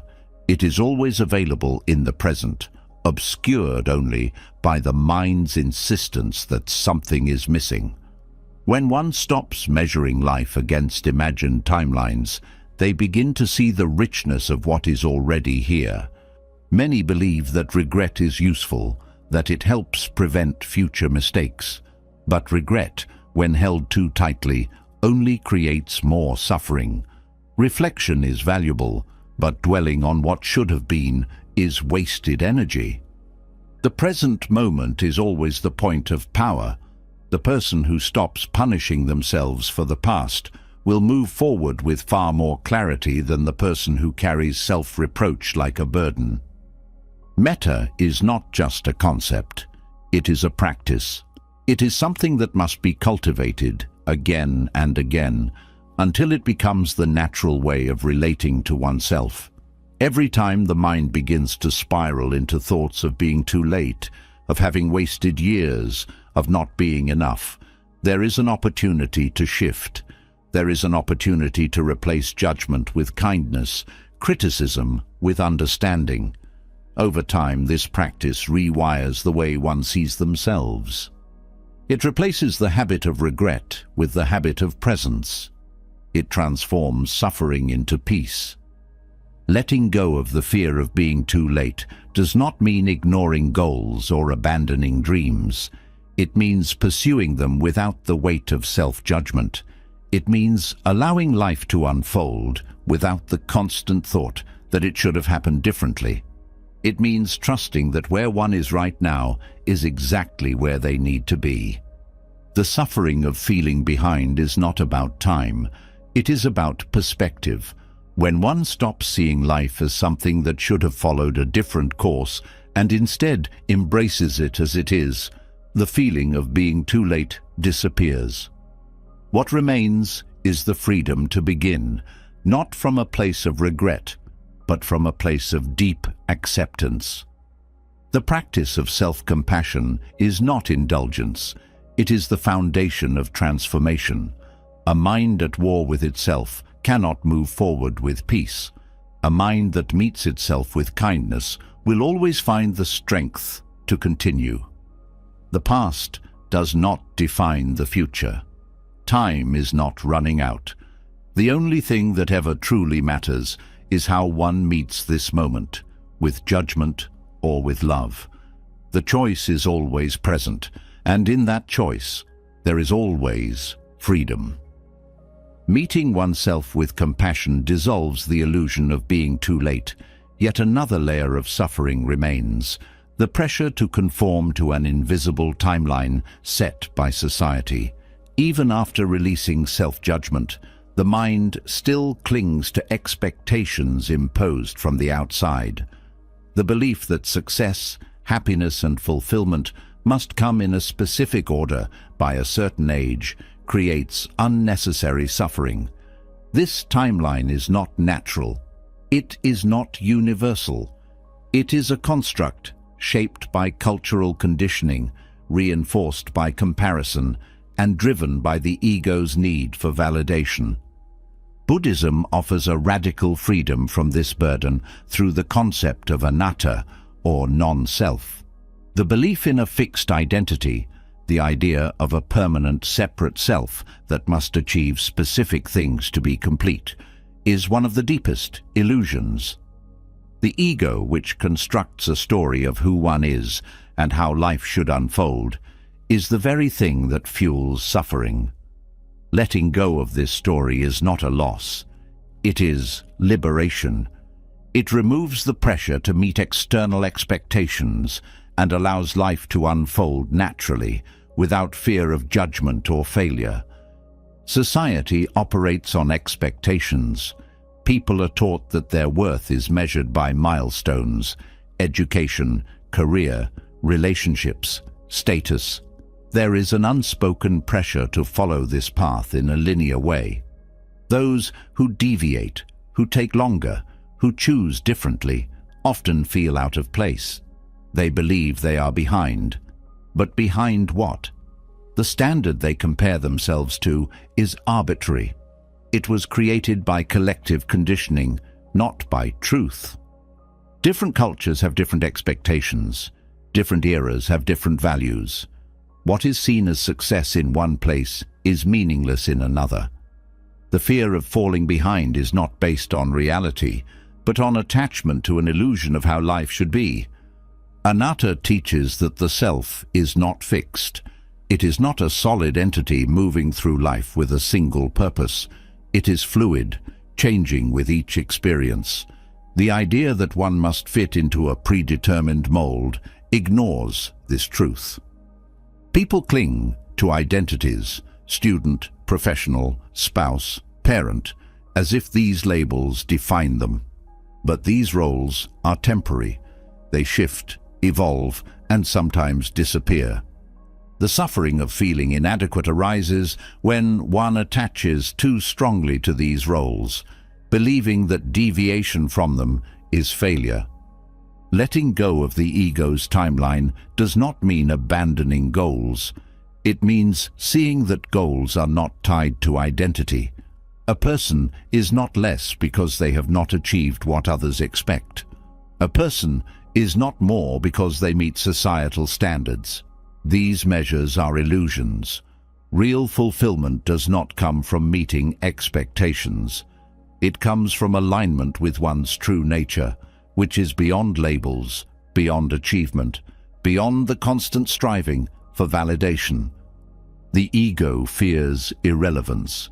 It clings to status, to reputation, to the belief that what others think determines worth. This fear is what keeps people trapped in societal expectations. They pursue things they do not truly desire, not because they bring meaning, but because they fear judgment. They rush through life, ticking boxes, proving themselves, only to feel empty once they arrive. The anxiety of never doing enough, never being enough, is fueled by attachment to the image the ego constructs. Anatta dissolves this illusion by revealing that there is no fixed self to protect, no permanent identity to defend. The idea that one must accomplish certain things by a certain age assumes a stable, unchanging self. But there is no such self. What one values today may change tomorrow. What seems urgent now may be meaningless later. The more tightly one grips an identity, the more suffering arises when life inevitably changes. Freedom comes when one stops trying to control the story and instead allows life to unfold without resistance. Comparison is one of the greatest obstacles to peace. The mind constantly measures itself against others, believing that worth is relative. But every life path is different. Every person carries unique experiences, challenges, and lessons. There's no single way to live. The pressure to keep up is meaningless when seen from a wider perspective. The sun does not rush to rise. The river does not force its flow. Nature moves in its own rhythm, without worry, without comparison. Human life is no different. Letting go of the ego's timeline does not mean rejecting ambition. It means detaching from the belief that ambition defines identity. One can strive for excellence without being consumed by it. One can pursue goals without believing that success determines worth. The problem is not effort, but attachment. When ambition is driven by fear, fear of being left behind, fear of not being enough, it leads to exhaustion and dissatisfaction. When ambition is guided by inner clarity, without the need for validation, it becomes a source of joy rather than suffering. People often resist detaching from the ego's timeline because they fear losing direction. If there is no set path, no predefined structure, then what guides life? But letting go does not mean drifting aimlessly. It means moving with awareness rather than compulsion. Instead of being controlled by external pressures, one acts from a place of inner truth. Instead of chasing approval, one follows what is meaningful. The difference is not in action, but in intention. A person who is driven by fear and comparison will always feel behind. A person who is guided by authenticity will always be exactly where they need to be. The suffering of feeling behind is a symptom of ego identification. It arises when life is measured by artificial standards rather than by direct experience. A child does not ask whether they are behind in learning to walk. They simply take each step as it comes. A tree does not question whether it is growing fast enough. It simply grows. This is how life moves when it is not burdened by expectation. The moment one stops asking whether they are ahead or behind, the illusion dissolves. There is only the present moment, unfolding as it must. Many people spend their entire lives trapped in a cycle of proving themselves. They chase things they do not truly want, fearing that if they do not, they will be seen as failures. But failure, as defined by society, is just another illusion. A person who does not fit into conventional success is not lesser. A person who chooses a slower path, a different direction, is not lost. They are simply moving according to their own rhythm. The idea that everyone must follow the same path ignores the vast complexity of human experience. Buddhism teaches that attachment to identity is one of the greatest sources of suffering. The ego constructs a version of the self and then spends a lifetime defending it. But identity is fragile. It shifts with time, with experience, with circumstances. When one realizes that they are not bound by any single version of themselves, they become free. They can change, adapt, grow without fear of failure. They no longer need to prove anything, because there is no fixed self to prove anything to. Letting go of the ego's timeline does not mean giving up on life. It means living without fear of being judged for doing things differently. It means moving without the burden of comparison. It means understanding that success is not measured by external standards, but by inner peace. A person who has found this peace, who no longer chases validation, radiates a quiet confidence. They do not need to be recognized because they are already whole. The suffering of feeling behind exists only in the mind. It is created by attachment to an idea of how life should be. When this idea is released, suffering disappears. What remains is freedom, the ability to move, to grow, to experience without fear. The present moment is not a checkpoint in a race. It is not a test of progress. It is life itself, unfolding as it must. The more one tries to control it, the more suffering arises.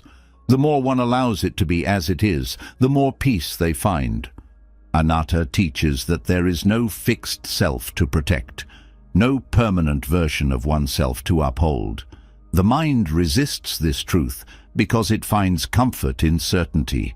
But real peace does not come from certainty. It comes from trust. Trust that life is not something to be mastered, but something to be lived. Trust that there is no single way to be. Trust that letting go is not losing control, but gaining freedom. The moment this truth is seen clearly, the fear of being behind disappears. The need to compare vanishes. What remains is a quiet knowing. There is nothing to prove, nothing to chase, nothing to become. There is only this moment, exactly as it is, and it is enough. Releasing attachment to external timelines dissolves the weight of comparison, but another deeply ingrained belief remains.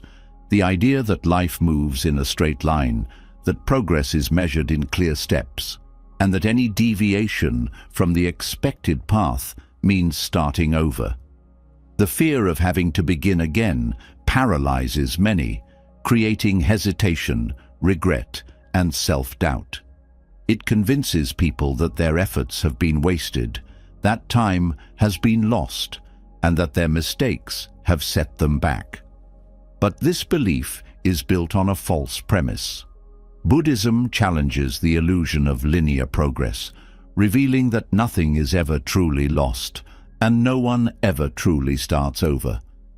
The mind tends to categorize experiences in absolute terms: success or failure, forward movement or backward steps, progress or stagnation.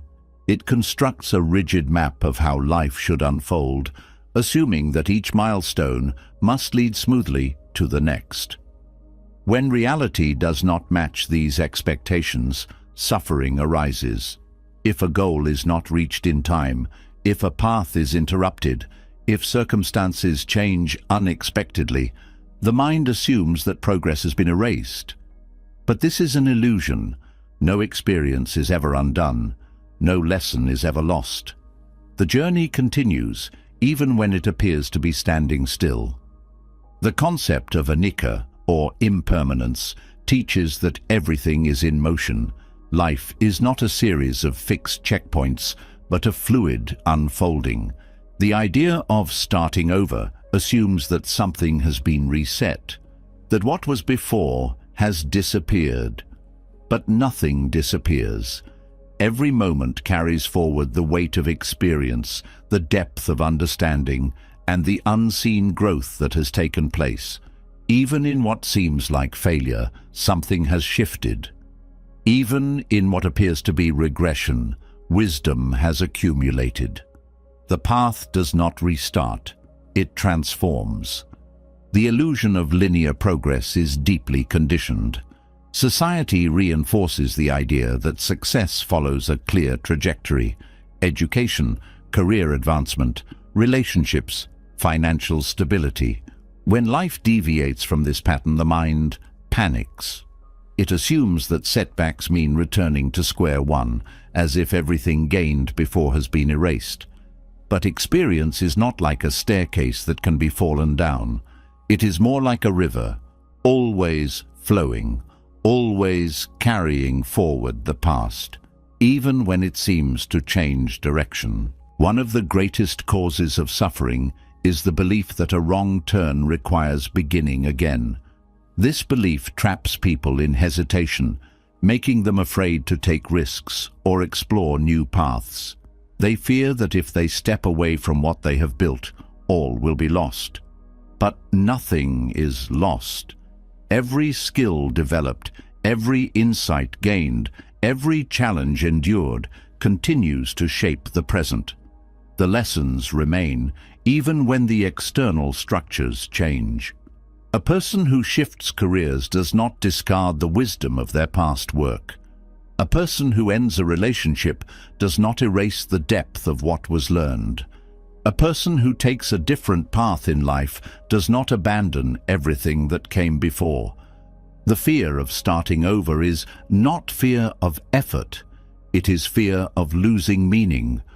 But meaning is never lost, it simply evolves.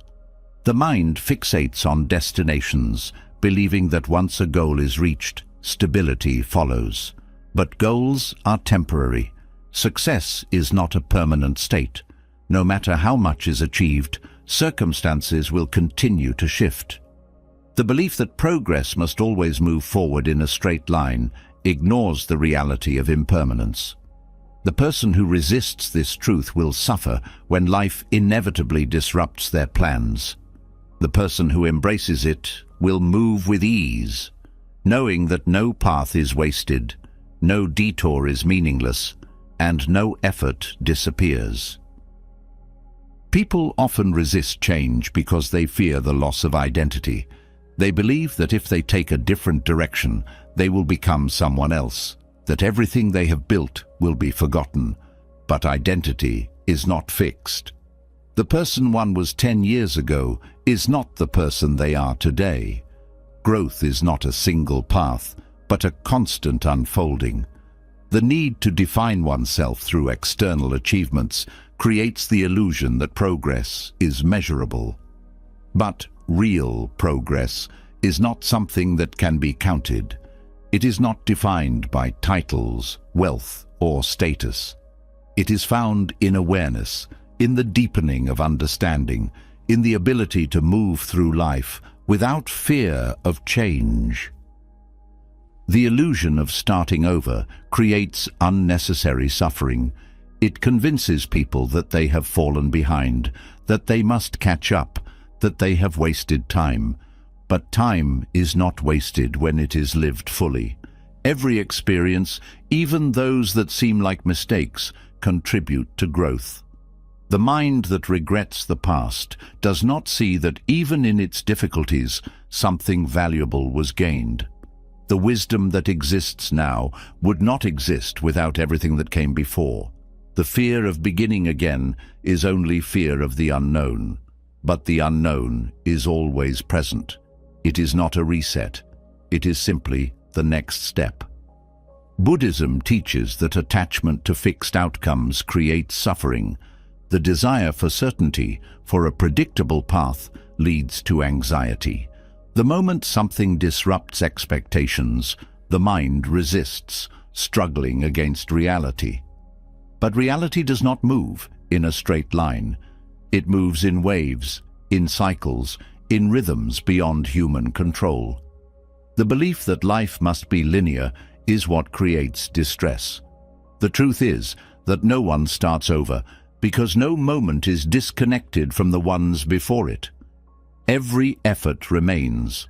Every lesson continues. Every shift in direction is still movement. One of the greatest illusions is that others are progressing while one is falling behind. The mind assumes that those who seem to be on a steady path are moving forward while those who experience setbacks are stuck. But progress is not visible from the outside. A person who appears successful may be internally lost. A person who seems to have stability may feel deeply unfulfilled. True growth happens within. It is not measured by society's standards, but by the clarity and peace one carries. The person who has released attachment to external validation is never behind. They move according to their own rhythm, without fear of what others may perceive. Many believe that if they had made different choices, they would be further ahead. They regret decisions, believing they must now make up for lost time. But no time is lost. Every choice made was the only choice that could have been made in that moment, given the understanding that existed then. The mind that fixates on alternate possibilities creates suffering by rejecting the present. But the present is all there is. The belief that things should have unfolded differently ignores the fact that even the perceived detours were part of the journey. The idea of a fresh start is appealing because it suggests that the past can be erased, that mistakes can be undone. But nothing needs to be undone. The desire to wipe away the past comes from resistance, from the belief that something went wrong. But what if nothing went wrong? What if every experience, even the painful ones, were necessary for the understanding that exists now? The mind that stops labeling the past as failure is the mind that is free. There is no need to start over, only to continue. Progress is non-linear because life itself is non-linear. Nature does not move in straight lines. Seasons cycle, tides rise and fall. Growth happens in phases. Human life follows the same pattern. There are moments of expansion and moments of retreat. There are times of clarity and times of uncertainty, but none of these are steps backward. They are simply different parts of the unfolding process. The fear of starting over is only fear of letting go. But letting go does not mean losing. It means moving without resistance. Buddhism teaches that clinging to the idea of a perfect path creates suffering. The moment one releases this expectation, peace arises. There is no need to compare. There is no need to regret. There is no need to measure life against a false timeline. What matters is not whether one has followed a straight path, but whether one has walked with awareness. The past does not need to be fixed. The future does not need to be controlled. The only thing that matters is how one meets the present, knowing that nothing has been wasted, nothing has been lost, and nothing ever truly begins again. It only continues exactly as it should. Letting go of the illusion of starting over dissolves the fear of wasted time, but another deep struggle remains. The relentless feeling of being left behind. Even after accepting that life is not a straight path, the mind continues to compare, to measure, to believe that others are ahead while it remains stuck. The weight of unfulfilled expectations, the anxiety of falling short, the quiet panic that time is slipping away, all of it builds a sense of inadequacy. But this suffering does not come from reality. It comes from being disconnected from the present moment. Buddhism offers a profound cure for this suffering: mindfulness. Not as a vague idea, not as a practice limited to meditation, but as a way of living, an approach to every moment that dissolves the illusion of falling behind. The mind that is fully present does not dwell in past regrets or future fears. It does not measure itself against timelines or compare itself to others. It does not chase after what is missing because it sees that nothing is missing. It understands that life is not a race, but an unfolding, moment by moment. The feeling of being left behind arises from living in the mind rather than in reality. The mind is constantly projecting forward, worrying about what has not yet happened. It is constantly looking back, analyzing what could have been done differently. It is rarely here, in the now, and yet reality only exists in this moment. The future is a thought. The past is a memory. Neither exist outside of the mind. The suffering of feeling behind is not happening in the present. It is happening in the mind's idea of time. Mindfulness does not mean ignoring the future or neglecting responsibilities. It means engaging fully with what is happening now instead of being consumed by what should be happening. The belief that life is elsewhere, that happiness will come later, that success is in the future, creates endless dissatisfaction. But nothing exists outside of this moment. The more the mind resists this truth, the more it suffers. The more it embraces presence, the more it finds peace. The illusion of being left behind is rooted in comparison. The mind constantly measures progress against others, believing that someone else's timeline is the standard. But comparison is never accurate. It is based on assumptions, on external appearances, on stories the mind creates. No one's life is as simple as it looks from the outside. The person who seems ahead may be struggling with invisible burdens. The person who appears to have everything may feel lost. Everyone is navigating their own lessons. The suffering of comparison disappears when the mind stops looking outward and starts being fully where it is. The mind resists mindfulness because it has been conditioned to seek fulfillment elsewhere. It believes that if it stops striving, if it stops planning, if it stops thinking ahead, it will fall even further behind. But mindfulness is not about passivity. It is not about abandoning ambition. It is about moving with clarity rather than fear. The person who is fully present does not waste energy worrying about whether they are keeping up. They act from a place of awareness, making choices with intention rather than anxiety. The belief that something is missing fuels the feeling of being left behind. The mind creates images of where it should be, convincing itself that happiness is elsewhere. But these images are projections. They are not reality. The present moment, exactly as it is, holds everything needed for peace.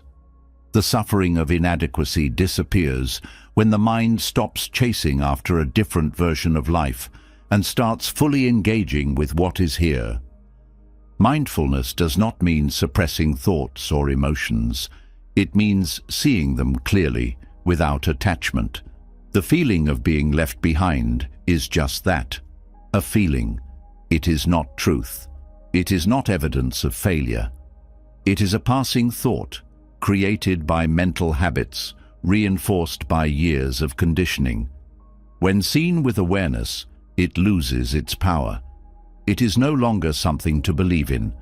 It is just another fluctuation of the mind, like a cloud moving across the sky. The habit of rushing, of feeling pressured to achieve more, is deeply ingrained. It makes people believe that slowing down means falling behind. But slowing down is not stagnation. It is presence. It is the ability to be fully engaged with life instead of racing through it. A person who rushes through a meal does not taste it.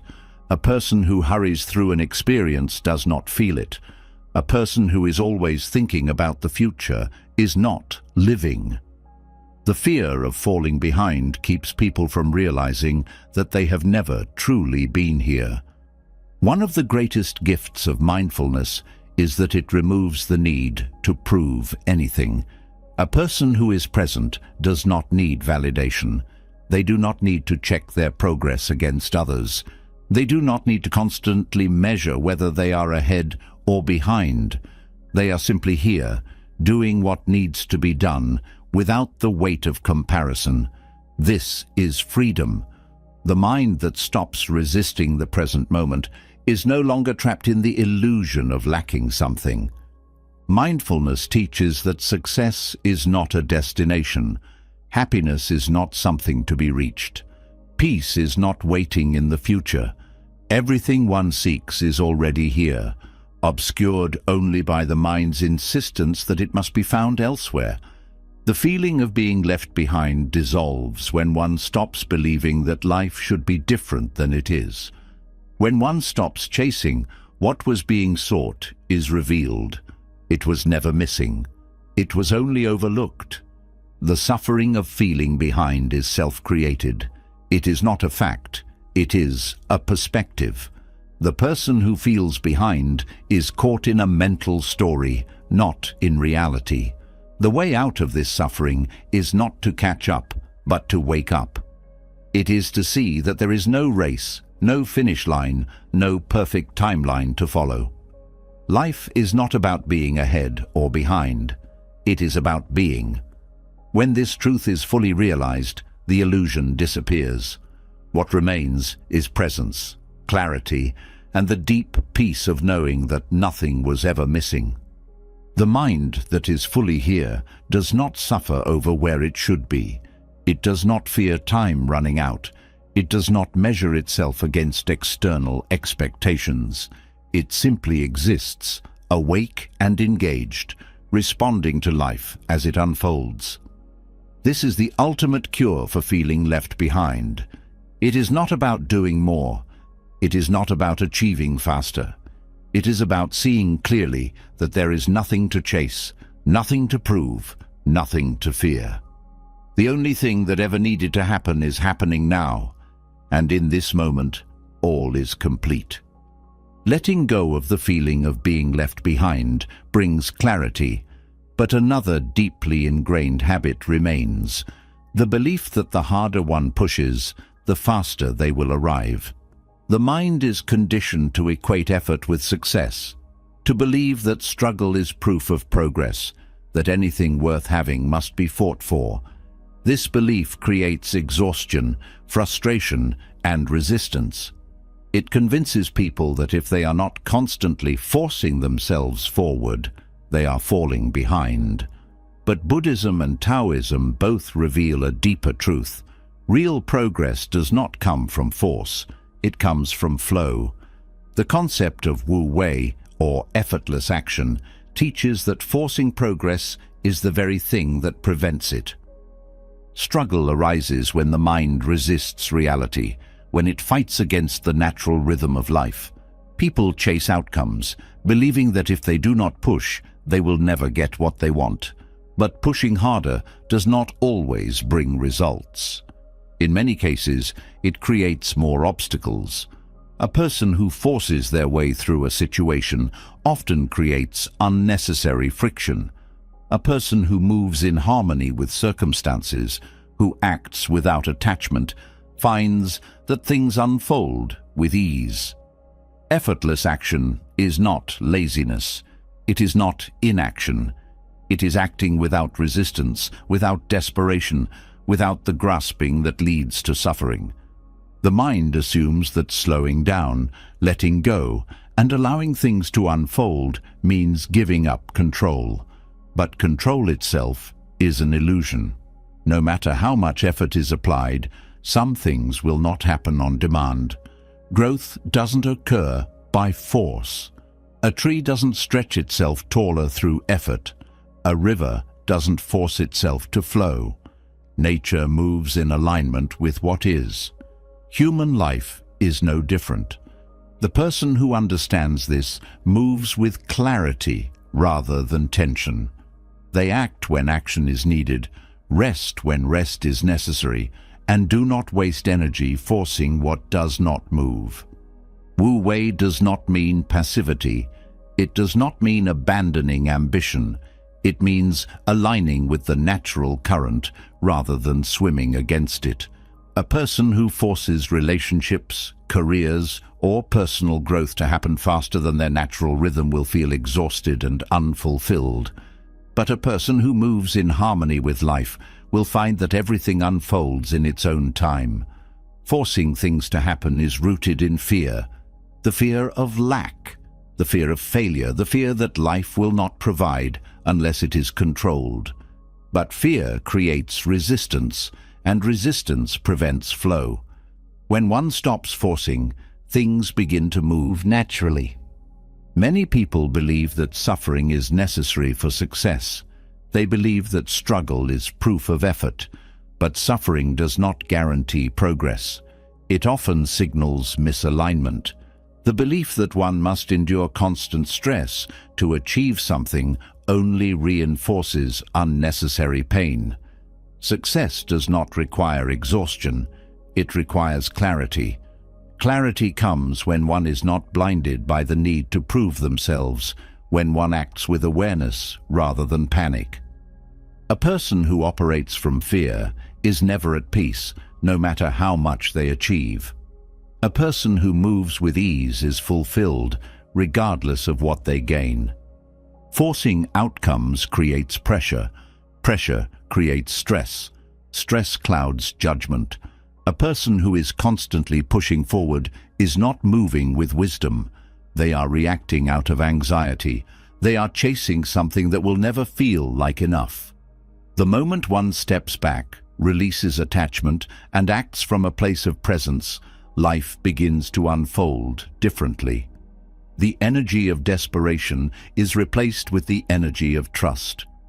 When one stops grasping, things come more naturally. Wu Wei is not about doing nothing. It is about acting with the least resistance possible. It is about understanding that some things require patience, that timing matters, that the harder one pushes, the more resistance they create. A person who constantly forces results becomes rigid. A person who moves with awareness remains adaptable. Rigidity breaks under pressure. Flexibility flows around obstacles. The strongest trees are those that bend with the wind. The most resilient people are those who know when to act and when to wait. One of the greatest misconceptions about effort is that more of it always leads to better results. But pushing beyond what is natural often leads to burnout. A person who forces themselves to work without rest will not perform better. A person who forces relationships will not build deeper connections. A person who forces personal growth will not evolve faster. True transformation happens in its own time. Rushing does not accelerate it. It only makes the journey more difficult. Effortless action is not about abandoning goals. It is about moving with wisdom instead of fear.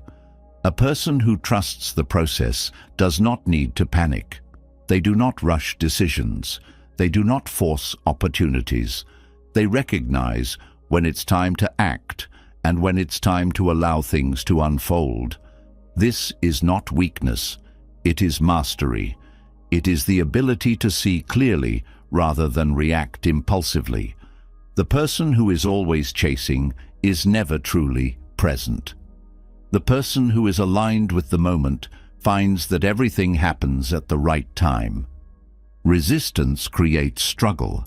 Acceptance creates ease. When one stops fighting against reality, life becomes lighter. The mind that is always trying to control outcomes suffers the most. The mind that trusts the unfolding of life moves without unnecessary pain. This does not mean giving up on dreams. It means holding them lightly. It means working toward them without becoming consumed by them. It means understanding that effort is valuable, but force is counterproductive.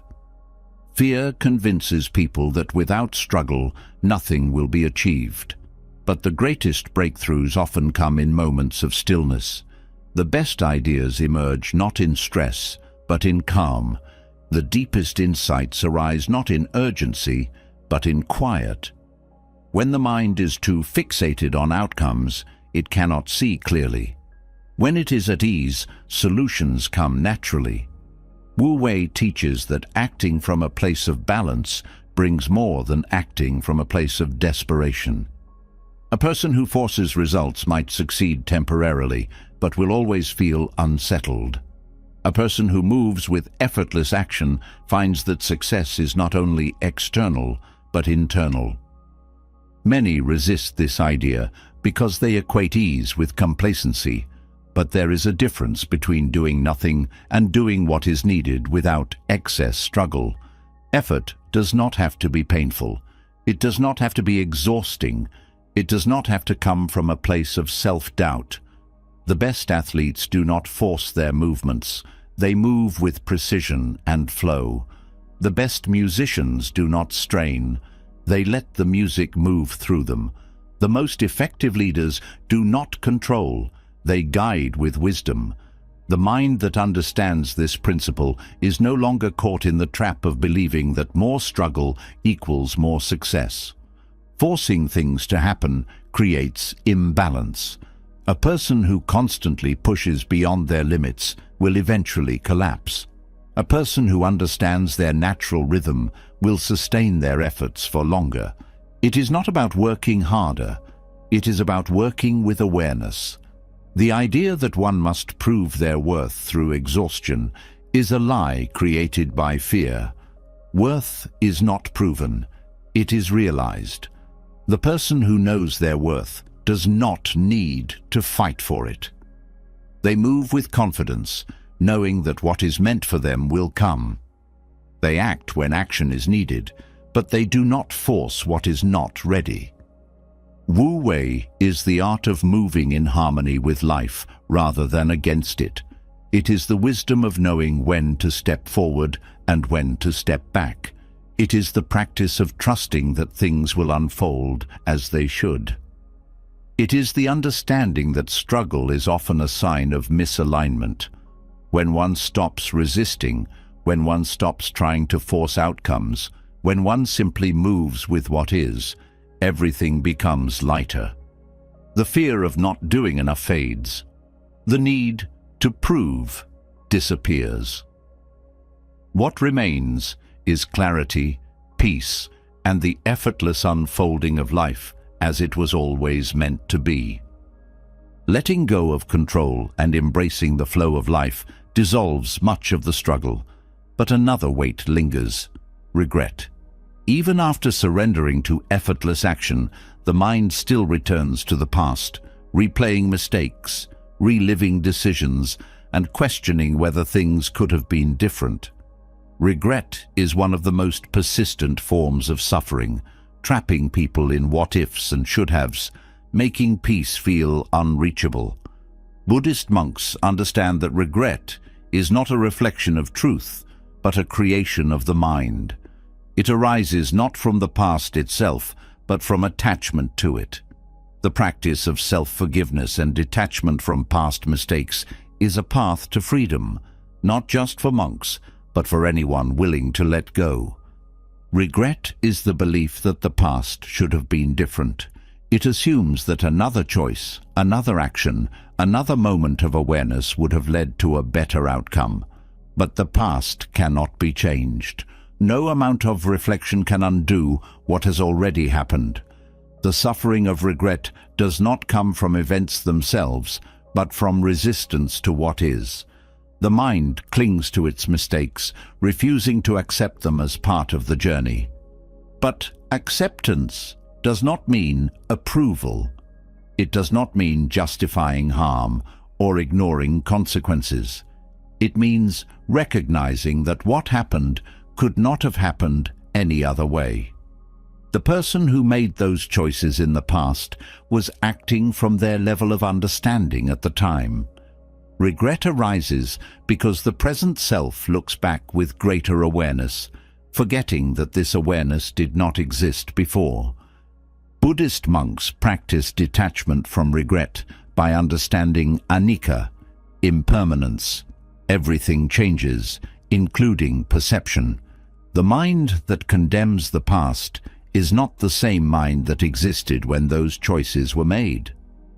Clinging to regret is like punishing oneself for not knowing what could only be learned through experience. Growth is only possible because mistakes happened. The wisdom that exists now was shaped by what came before. Without those moments, without those lessons, there would be no awareness of what is different now. Regret assumes that a perfect path existed, but perfection is an illusion. There was never a way to avoid all mistakes, because learning requires them. Forgiving oneself is not an act of ignoring consequences. It is an act of releasing self-punishment. The mind that holds on to regret believes that suffering is necessary, that guilt proves something, that carrying the weight of past mistakes somehow makes up for them. But guilt does not change the past. It only burdens the present. Buddhist monks understand that true responsibility is not in endlessly dwelling on what was, but in choosing the right action now. The present moment is the only place where change is possible. Regret keeps people stuck in a time that no longer exists, preventing them from acting with clarity in the present. The Buddhist practice of metta, loving kindness, teaches that the same compassion extended to others must also be given to oneself. Many find it easy to forgive others, but impossible to forgive themselves. They believe they're unworthy, that their mistakes define them, that their past has permanently marked them. But the self is not fixed. It is always changing. No one is the same person they were years ago. Holding on to regret is like defining oneself by an old version that no longer exists. The present self has the choice to act differently, to grow, to embody wisdom, but it cannot do this while clinging to self-condemnation. The mind that refuses to forgive itself is like a bird refusing to fly because it once fell. Regret is tied to identity. People believe that their past defines them, that mistakes determine their worth, that they are forever bound to the choices they have made. But identity is not fixed. The past does not dictate the future unless one allows it to. Buddhist monks understand that the self is not something solid. It is fluid, always evolving. The person who made those mistakes is gone. The person who exists now is different. Clinging to past mistakes is like carrying the weight of a life that no longer exists. The moment one lets go, the weight disappears. Many resist self-forgiveness because they believe it means escaping responsibility. But responsibility is not about endless self-punishment. It is about choosing the right action now. Regret keeps people in a cycle of guilt, preventing them from moving forward with clarity. Forgiving oneself is not about erasing consequences. It is about acknowledging what happened, learning from it, and choosing to act differently. The past cannot be fixed, but the present can be lived with awareness. A person who releases regret is not avoiding responsibility. They are taking the deepest responsibility by choosing to live fully instead of remaining trapped in the past. The suffering of regret comes from attachment to a past self, to an idealized version of how things should have gone, to the belief that mistakes erase worth. But worth is not something that can be lost. It is not measured by perfection. A child who falls while learning to walk is not seen as a failure. Growth requires stumbling. Regret assumes that there was a way to learn without mistakes, but this is not how life unfolds. The monks who release regret do so by recognizing that suffering over the past does not change it. It only wastes the present. The real transformation happens not by wishing the past had been different, but by using its lessons to live with greater wisdom now. Holding on to regret often comes from the belief that it is too late to change, that mistakes have permanently shaped reality. But nothing is permanent. Anika reminds that all things shift.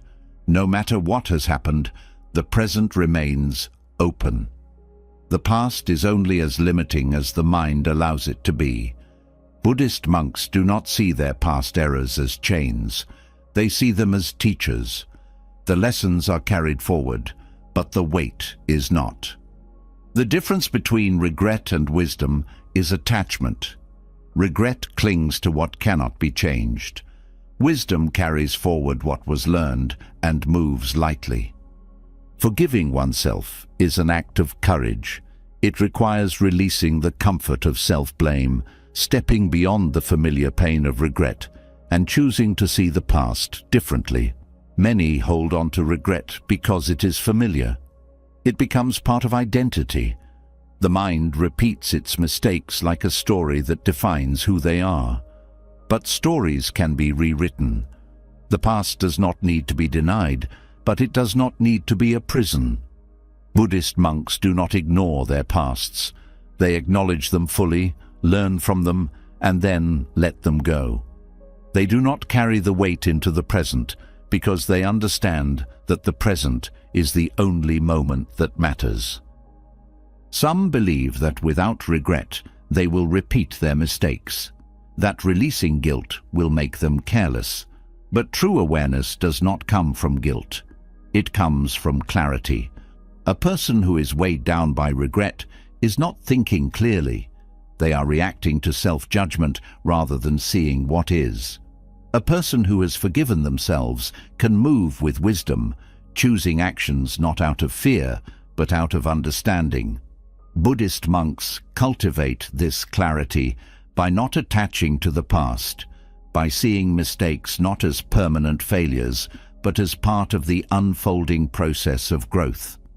Regret is like carrying a heavy stone. It serves no purpose but weighs down every step. The moment it is put down, movement becomes free. The mind resists this because it believes suffering is necessary, that to forgive is to forget. But true forgiveness is not forgetting. It is remembering without suffering. It is seeing the past clearly, understanding what was learned, and moving forward without the weight of self-punishment. Letting go of regret does not mean denying responsibility. It means understanding that responsibility is not about suffering, it is about action. The past cannot be undone, but the future is shaped by the choices made now. The mind that lets go of regret moves freely. It is not burdened by guilt or fear. It is open to what is possible rather than trapped in what was lost. Buddhist monks do not waste energy on what cannot be changed. They focus on what can be done now. This is not avoidance. It is wisdom. Regret is a form of resistance. It fights reality, refusing to accept what already is. But resistance does not change the past. It only creates suffering in the present. The person who releases regret is not giving up. They are waking up. They are seeing that clinging to past mistakes does nothing but keep them stuck. The only way forward is through acceptance, not through justification, not through denial, but through understanding. The past is not a prison. It is a teacher. The lessons remain, but the suffering does not have to. The mind that holds on to regret is like a clenched fist. The tighter it grips, the more pain it creates. The moment it opens, relief comes. Buddhist monks do not hold on to what cannot be changed. They learn, they grow, they move forward. And in doing so, they find freedom, not because their past was perfect, but because they no longer let it define them. Letting go of regret dissolves the weight of the past, but another question remains. How can one trust that they are on the right path? Even after releasing self-blame, the mind still lingers in doubt, questioning whether life is unfolding as it should. There is an underlying fear that something has been missed, that a wrong turn has led to unnecessary suffering, that life is not where it is supposed to be. The mind seeks reassurance, a guarantee that everything is happening for a reason. But Buddhism teaches that such certainty is not necessary. Life unfolds according to Dharma, not as fate, not as a rigid plan, but as the natural unfolding of existence. Trusting Dharma is not about knowing the future. It is about recognizing that the present moment is exactly where one is meant to be. The mind is conditioned to believe that life must follow a specific order. It assumes that there is a right way and a wrong way, a path that leads to success and a path that leads to failure. But this is a limited way of seeing. The concept of Dharma teaches that every experience, every challenge, every moment of doubt is part of a larger unfolding. Nothing is outside of this. Even the mistakes, the detours, the struggles, they are not separate from the path. They are the path. The belief that life has gone off track assumes that there was ever a single correct track to begin with. But life does not unfold in straight lines. It moves according to causes and conditions, shifting in ways beyond personal control. The suffering of doubt arises when one resists this truth, believing that things should be different than they are. Trusting that one is exactly where they need to be does not mean passivity. It does not mean abandoning effort or surrendering to helplessness. It means understanding that every moment holds purpose, even when it is unclear. Doubt arises from the mind's desire for certainty. It wants proof that everything is leading somewhere meaningful. But meaning is not something that exists outside of the present. It is not something that will arrive one day as a reward for struggle. It is something that is uncovered through awareness, through seeing the depth in what is already here. The belief that life should be different blinds one to the lessons, the opportunities, and the wisdom of the present. Dharma is not about waiting for a grand realization. It is not about finding a predetermined destiny. It is about living with integrity, with presence, with the understanding that each moment is a part of the whole. Many people suffer because they feel disconnected from purpose. They believe that purpose is something to be found, as if it exists somewhere outside of them. But Dharma is not discovered, it is lived. It is not a distant goal. It is the way one moves through life now. The suffering of feeling lost comes from looking too far ahead, from believing that something is missing, from forgetting that purpose is not a destination, but a way of being. Doubt arises when the mind believes that it should have figured everything out by now. It assumes that by a certain age, by a certain stage, clarity should have arrived. But clarity is not something that comes all at once. It reveals itself gradually, through action, through awareness, through engagement with life as it is. The need for certainty, for a perfect plan, is what prevents clarity. The person who waits for life to make sense before they trust it will never feel at peace. The person who trusts that even the unknown is part of the unfolding will always be at ease. Trusting Dharma means letting go of the need to see the entire path before taking a step. There is a deep fear that if life is accepted as it is, nothing will change. That trust means stagnation. But trusting Dharma does not mean inaction. It means moving with awareness rather than resistance. It means making choices with clarity rather than fear. The person who trusts their path is not passive. They are fully engaged.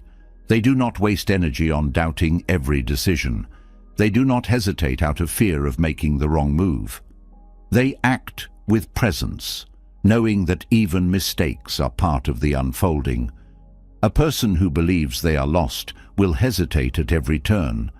A person who trusts where they are will move forward with confidence. Buddhism teaches that suffering arises from grasping, from trying to control what cannot be controlled, from resisting what already is. The belief that life should be different creates suffering. The belief that the present is not enough creates suffering. The idea that purpose exists only in the future creates suffering. Dharma teaches that the only way to find peace is to let go of these illusions, to see that nothing is missing, to see that this moment is not a mistake, to see that life is not happening to a person but through them. The need to compare, to measure, to constantly evaluate where one stands against others creates the illusion of being off track. But comparison is based on false assumptions. No two paths are the same. No two people have the same lessons, the same timing, the same Dharma. The belief that one should be further along is rooted in an artificial standard. Life is not a race. It does not move according to a universal schedule.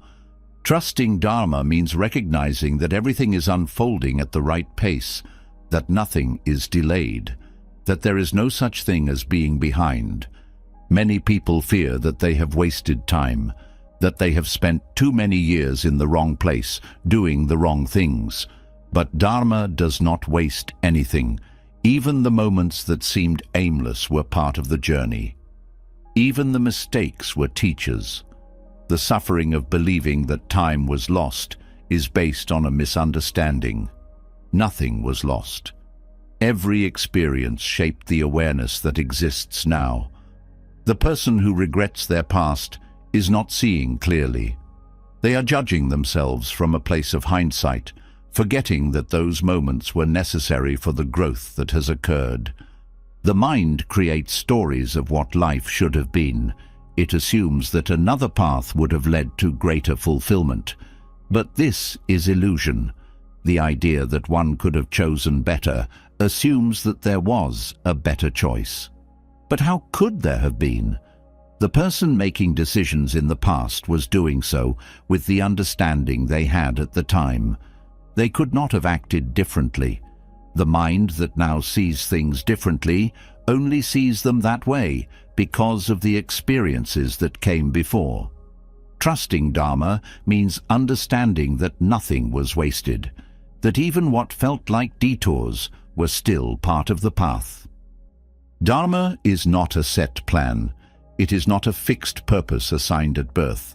It is the unfolding of life in each moment. The mind resists this because it wants certainty. It wants to know that it is moving towards something definite.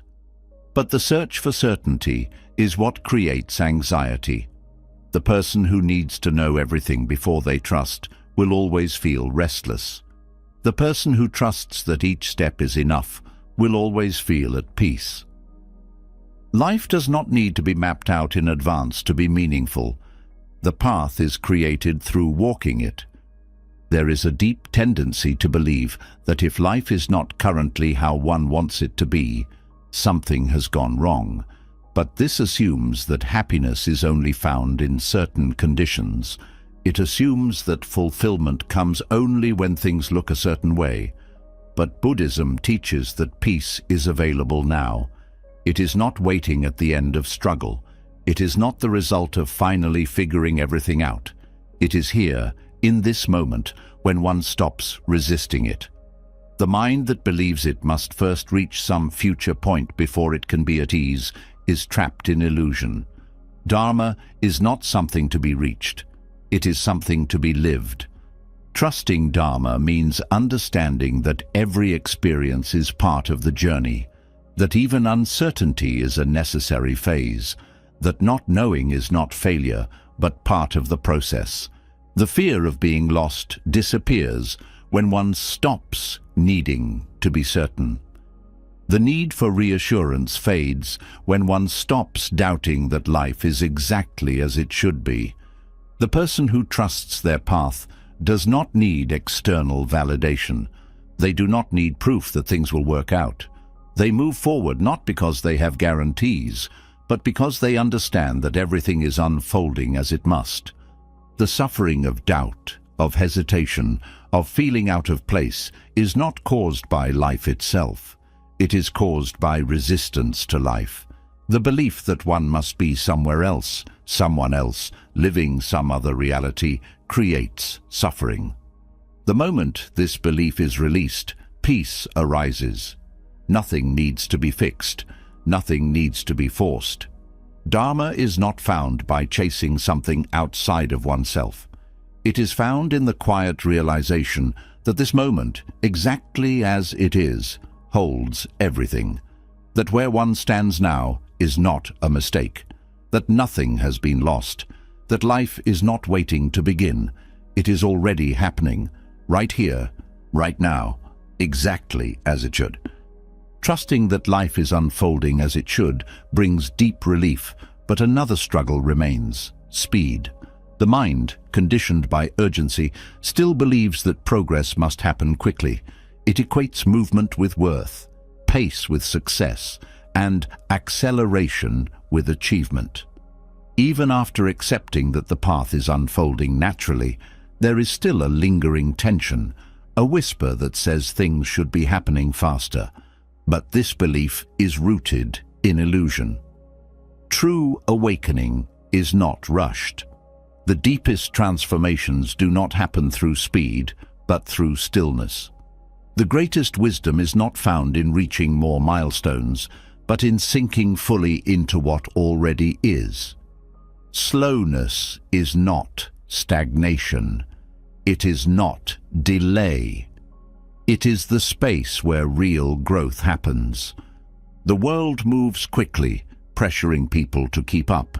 There is an unspoken demand to achieve more, to improve constantly, to measure progress by external standards. This pressure convinces people that if they are not moving fast enough, they are failing. But speed does not guarantee depth. Rushing does not lead to wisdom. A life spent chasing is a life never fully lived. Awakening is not a race. There is no finish line. The mind that resists slowness is the mind that suffers. The person who believes they are falling behind is blind to what is already unfolding.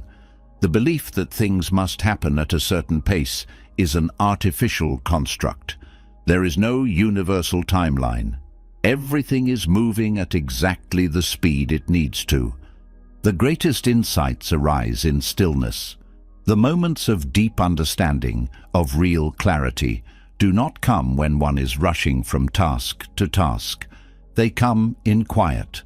They emerge when the mind is not fixated on what must happen next, but is fully engaged with what is happening now. The habit of constantly looking ahead blinds people to the richness of the present. They search for transformation in future milestones, unaware that transformation is already happening in the spaces they overlook. The person who rushes through life never truly sees it. The person who embraces slowness begins to notice everything. The mind resists slowness because it associates it with loss.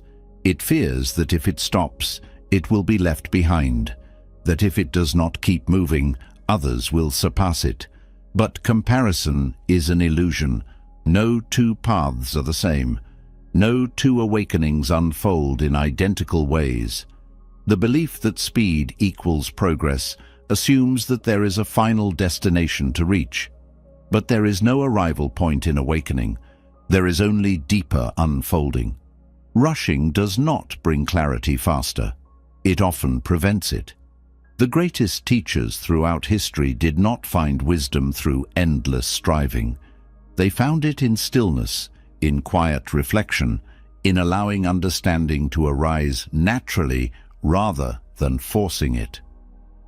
Slowness allows integration. When lessons are absorbed gradually, they become part of one's being. When they are rushed, they remain surface level. A person who moves too quickly through life collects experiences without truly embodying their wisdom. They may have knowledge, but they lack depth. The person who embraces slowness, who allows understanding to take root deeply, gains something far greater than surface-level success. They gain inner transformation. They gain unshakable awareness. They become deeply aligned with what is, rather than constantly chasing what could be. The pressure to move quickly is deeply ingrained. It is reinforced from childhood, through education, through culture, through expectations. There is an underlying message that one must always be achieving, always be advancing, always be improving. This mindset creates restlessness. It makes people believe that if they are not constantly moving forward, they are failing. But real growth does not happen through speed. It happens through presence. The person who is fully engaged with where they are right now is the one who is truly evolving. They do not need to prove their progress to anyone. They do not need external validation to confirm that they are on the right path. They simply live, moment by moment, fully immersed in the process. Slowness is not inactivity. It is not avoidance. It is deep engagement with what is. It is the willingness to be with oneself, without distraction, without the need to rush toward an imagined future. The person who is always running does not know themselves. They are too busy trying to get somewhere else. But the person who slows down, who stops grasping, begins to see with clarity. They understand that everything they seek is not waiting in the future. It is here. It has always been here. It was only overlooked in the rush to move forward. Rushing creates stress. It places unnecessary strain on the mind, convincing it that something is missing, that something must be done faster. But nothing meaningful is gained through stress. Stress clouds perception. It makes decisions reactive rather than intentional. It creates tension in the body, agitation in the mind, and a constant sense of unease. The person who is always in a hurry is never at peace. They may accomplish many things, but they never truly rest. Their victories feel empty because they have not slowed down enough to experience them fully. The person who embraces slowness, who is fully present with what they are doing, finds fulfillment in the smallest of actions. They do not need grand achievements to feel complete. They find depth in simplicity. The belief that slowness means missing opportunities is an illusion. Some of the greatest opportunities arise in stillness. Many of the best decisions are made when there is space to reflect. Clarity does not come from rushing. It comes from allowing things to settle, from seeing without urgency. A mind that is constantly speeding forward does not notice the subtle shifts, the hidden possibilities, the moments of deep connection. A mind that moves with slowness sees everything. It is not distracted by the noise of speed. It is fully awake. Slowness is presence. It is an act of trust. It is the understanding that nothing is being lost by moving at a natural pace. The pressure to achieve quickly is rooted in fear. The fear of not being enough, of not having enough, of missing out. But nothing real can be missed. What is meant to unfold will unfold. Forcing things to happen faster does not create better results. It only creates exhaustion. A river does not rush its way to the ocean. It flows. It does not panic. It does not force its way through obstacles. It moves with patience, with ease, knowing that it will reach where it needs to be in time. Human life is no different. The mind that accepts this stops struggling. It lets go of the need to hurry. It moves with confidence, not desperation. Slowness leads to deeper awareness. When one is not caught in the rush of constant action, they begin to see what was always there, but unnoticed. They hear their own thoughts more clearly. They recognize patterns they were previously blind to. They develop an inner stillness that is unshaken by external pressures. They are not controlled by deadlines, by comparisons, by artificial timelines. They act with deep knowing rather than impulsive urgency. They trust their process, not because they know exactly where it is leading, but because they understand that forcing it will not make it happen faster. The most profound transformations happen not when one is rushing toward them, but when one allows them to unfold naturally. Growth is not something that can be scheduled. It happens in its own time, in its own way. The mind that understands this does not resist. It does not panic when things take longer than expected. It does not force things that are not ready. It moves when it is time to move. It rests when it is time to rest. It does not waste energy on unnecessary urgency. Slowness is the foundation of wisdom. It allows experiences to be fully absorbed, lessons to be deeply understood, emotions to be processed without suppression. A life lived in slowness is not a life of inaction. It is a life of depth. It is a life where every moment is fully experienced, rather than hurried through in a rush to reach the next. Awakening does not come from reaching more goals. It comes from being fully present with what's happening now. The person who slows down is not missing out on anything. They are seeing everything more clearly than those who are rushing by. The belief that speed equals success is an illusion. The greatest achievements, the deepest insights, the most meaningful moments are not created by rushing toward them. They emerge naturally when there is space for them to unfold. The person who understands this no longer fears slowness. They no longer feel the need to constantly prove their progress. They know that moving at their own pace is not a weakness. It is a strength. It is a sign of deep trust, of deep wisdom, of a deep connection to life as it is, rather than as the mind demands it to be.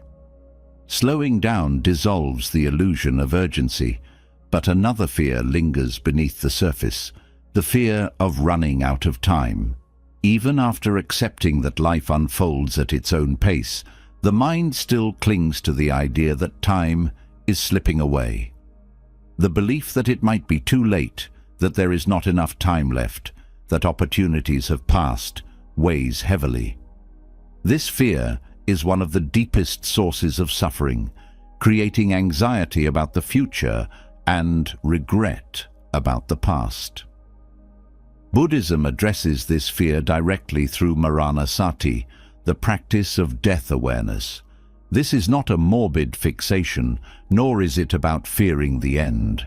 It is a profound meditation that brings clarity, dissolves illusions, and frees the mind from the grasp of time itself. The mind resists thinking about death. It avoids it, distracts itself, and pretends that it is something distant. But denial only strengthens fear. The more one tries to ignore death, the more power it holds. Buddhism teaches that awareness of death is not a source of suffering. It is the key to liberation. When one fully understands the reality of impermanence, the weight of the past and the anxiety of the future disappear. The fear of being too late dissolves, not because time has been extended, but because attachment to time has been released. Nothing is too late because nothing was ever guaranteed to begin with. Every moment is already complete. There is nothing to race toward, nothing to hold on to. The idea that there is some final point that must be reached before time runs out is a delusion. Regret about the past and anxiety about the future both stem from the illusion of permanence. The mind assumes that life was supposed to go a certain way, that things should have been different, that if only different choices had been made, there would be more time for what matters. But Maranasati reveals that all of this is based on a false premise. There is no set timeline, no fixed script, no guaranteed path. Life is unfolding moment by moment, and every moment is a complete experience in itself. The belief that things should have been different assumes that something was ever truly under control. But control is an illusion. The past unfolded as it did because of the conditions that existed at the time. The present is shaped by what is happening now. The future is unknown. There is no race, no final achievement that will bring lasting fulfillment. The fear of running out of time comes from believing that there is something missing. But nothing is missing when one is fully present. When death awareness is deeply understood, priorities shift. What once seemed urgent no longer holds power. What once created stress loses significance. The things the mind clung to, achievements, validation, external success, are seen for what they are: temporary, fleeting, impermanent. This is not a reason for despair. It is a reason for freedom. It is a reminder that life is not about accumulating more, proving more, or holding on to anything. It is about fully experiencing what is here. The suffering of thinking it is too late to change, to start over, to find meaning, vanishes when one sees that every moment is already enough. There is no deadline for transformation, no expiration date on awakening. Many people avoid thinking about death because they assume it will bring fear, but it is the avoidance of death that creates fear. When one truly faces mortality, a shift occurs. The mind stops wasting energy on meaningless worries. The need to constantly prove something disappears. The things that once seemed so important become secondary. A new clarity emerges. What matters is not how much time remains, but how deeply each moment is lived. There is no such thing as being too late, because life is not measured by external milestones. It is measured by presence, by awareness, by the depth of experience in each moment. Maranasati does not mean passively waiting for death. It means living fully, without wasting time on things that do not matter. It means understanding that since death is certain, nothing needs to be postponed. If something is meaningful, it should be done now. If something is worth saying, it should be said now. If something is worth experiencing, it should be experienced now. There is no waiting for a better time, because the only time that is ever guaranteed is the present. The suffering of believing that life is slipping away comes from the illusion that there was ever anything to hold on to. But nothing was ever permanent. Nothing was ever secure. The sooner this truth is accepted, the sooner fear is replaced with peace. When death is fully acknowledged, there is no room for comparison. There is no need to measure progress against others. There is no desire to chase after things that hold no real meaning. The person who is aware of death does not waste energy proving their worth. They do not worry about being behind, because there is no behind. They do not live in fear of missed opportunities, because they understand that every moment holds infinite possibility. They are not trapped by regret, because they know that the past cannot be undone. They live with lightness, not because they ignore reality, but because they see reality clearly. Nothing is worth clinging to. Nothing is worth fearing. Everything is always in motion, always changing, always impermanent. The practice of Maranasati is not about dwelling on death in a way that causes distress. It is about using awareness of mortality as a guide for living fully. When one truly understands that life is temporary, there's no hesitation. There's no waiting to be ready, no postponing happiness until the right conditions arise. There is only now. The need to be perfect, to have everything figured out, to meet some imaginary standard, disappears. The person who embraces death awareness does not fear making mistakes, because they understand that mistakes are part of the unfolding. They do not cling to failures, because they know that everything passes. They do not fear the unknown, because they have already accepted that nothing was ever certain. Many fear that thinking about death will lead to hopelessness, but the opposite is true. It leads to the deepest appreciation of life. The person who lives in denial of death does not truly live. They go through the motions, always assuming that there will be more time, always pushing things into the future. But the person who embraces death awareness sees everything differently. They savor moments that others overlook.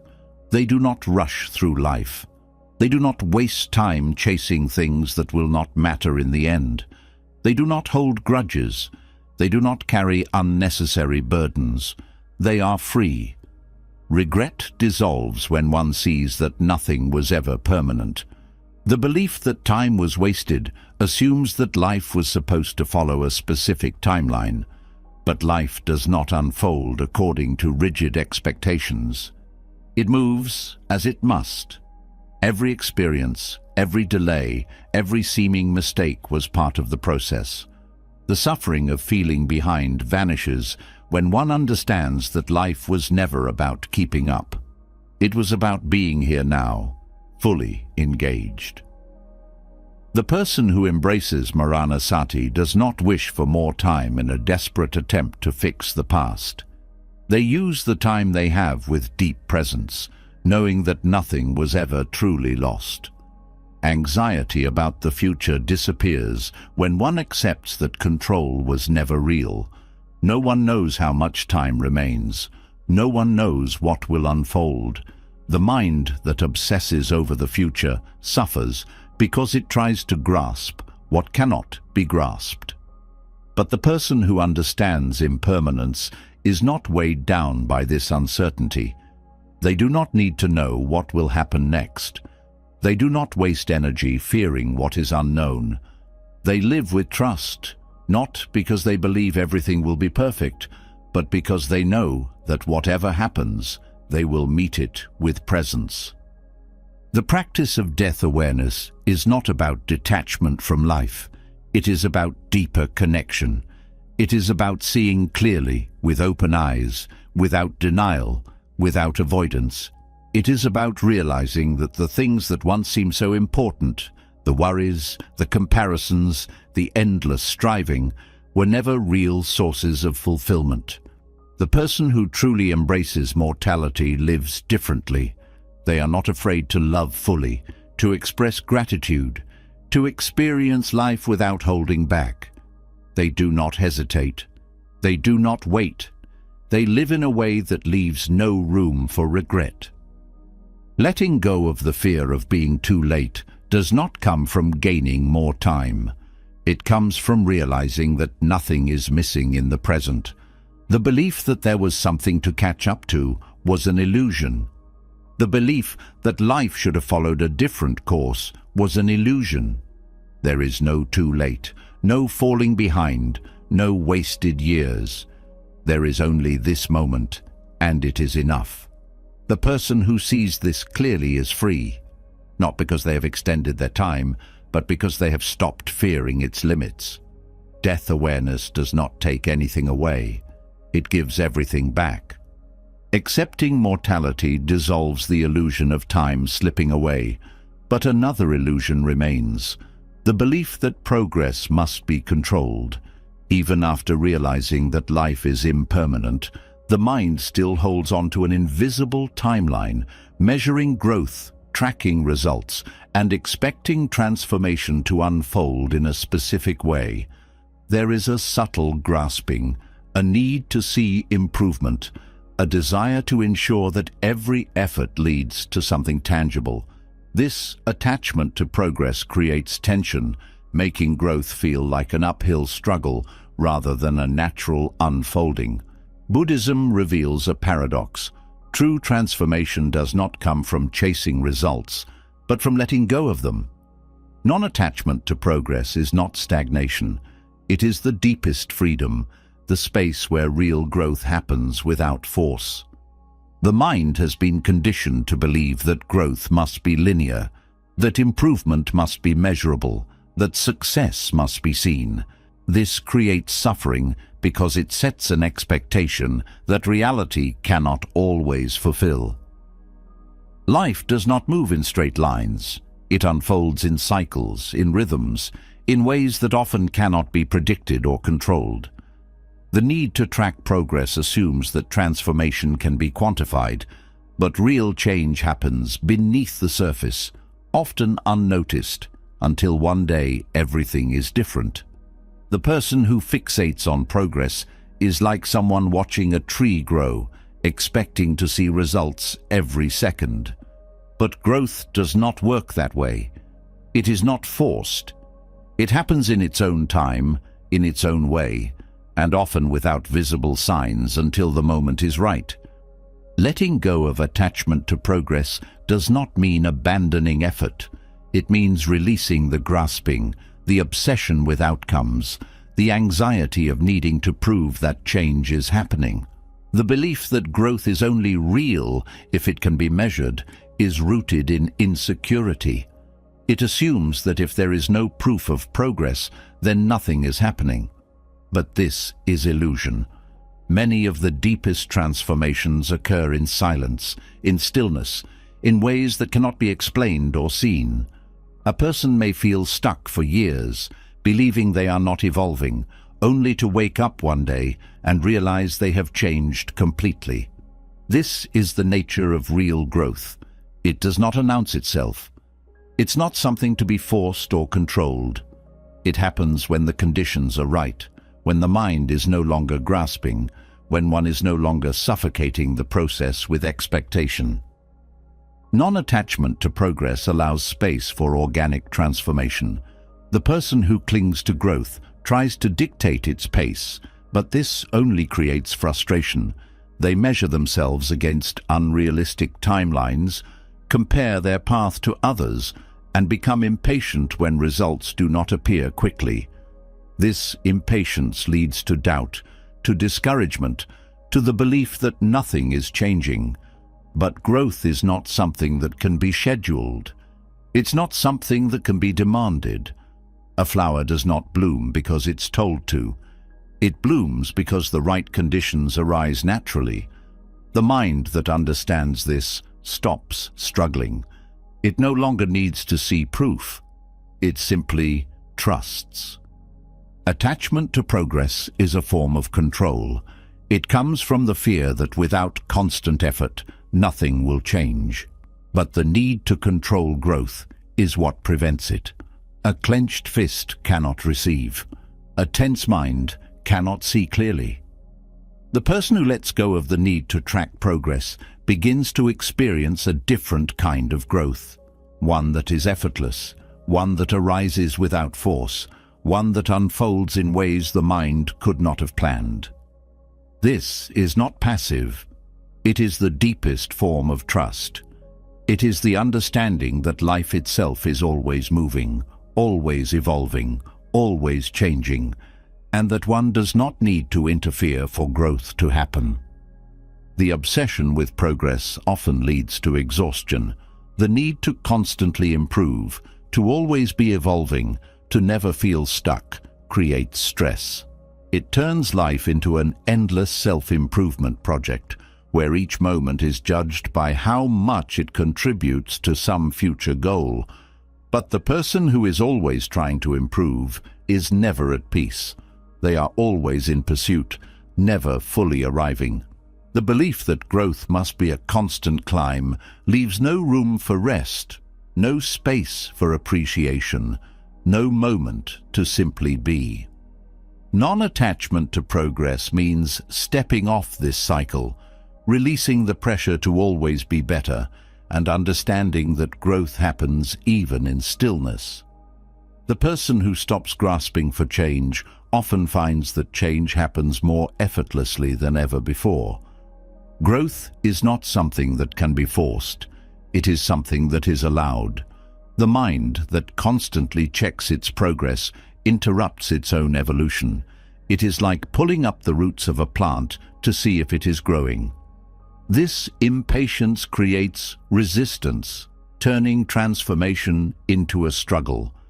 But the person who trusts the process, who does the work without demanding immediate results, experiences something different. They grow without pressure. They evolve without force. They wake up one day and realize they are no longer the same person, not because they chased progress, but because they allowed it to unfold naturally. Non-attachment to progress does not mean a lack of effort. It means effort without clinging. It means practicing discipline without obsessing over results. It means taking action without demanding that it leads to a specific outcome. The person who releases their grip on progress finds a new kind of freedom, one where they are no longer tormented by the fear of falling behind, no longer controlled by the need to prove their worth through growth. They move forward with clarity, with ease, with an understanding that transformation is happening even when it is unseen. Letting go of the need to measure progress also dissolves comparison. Many suffer because they believe they should be further along, that others are evolving faster, that they are being left behind. But comparison is an illusion.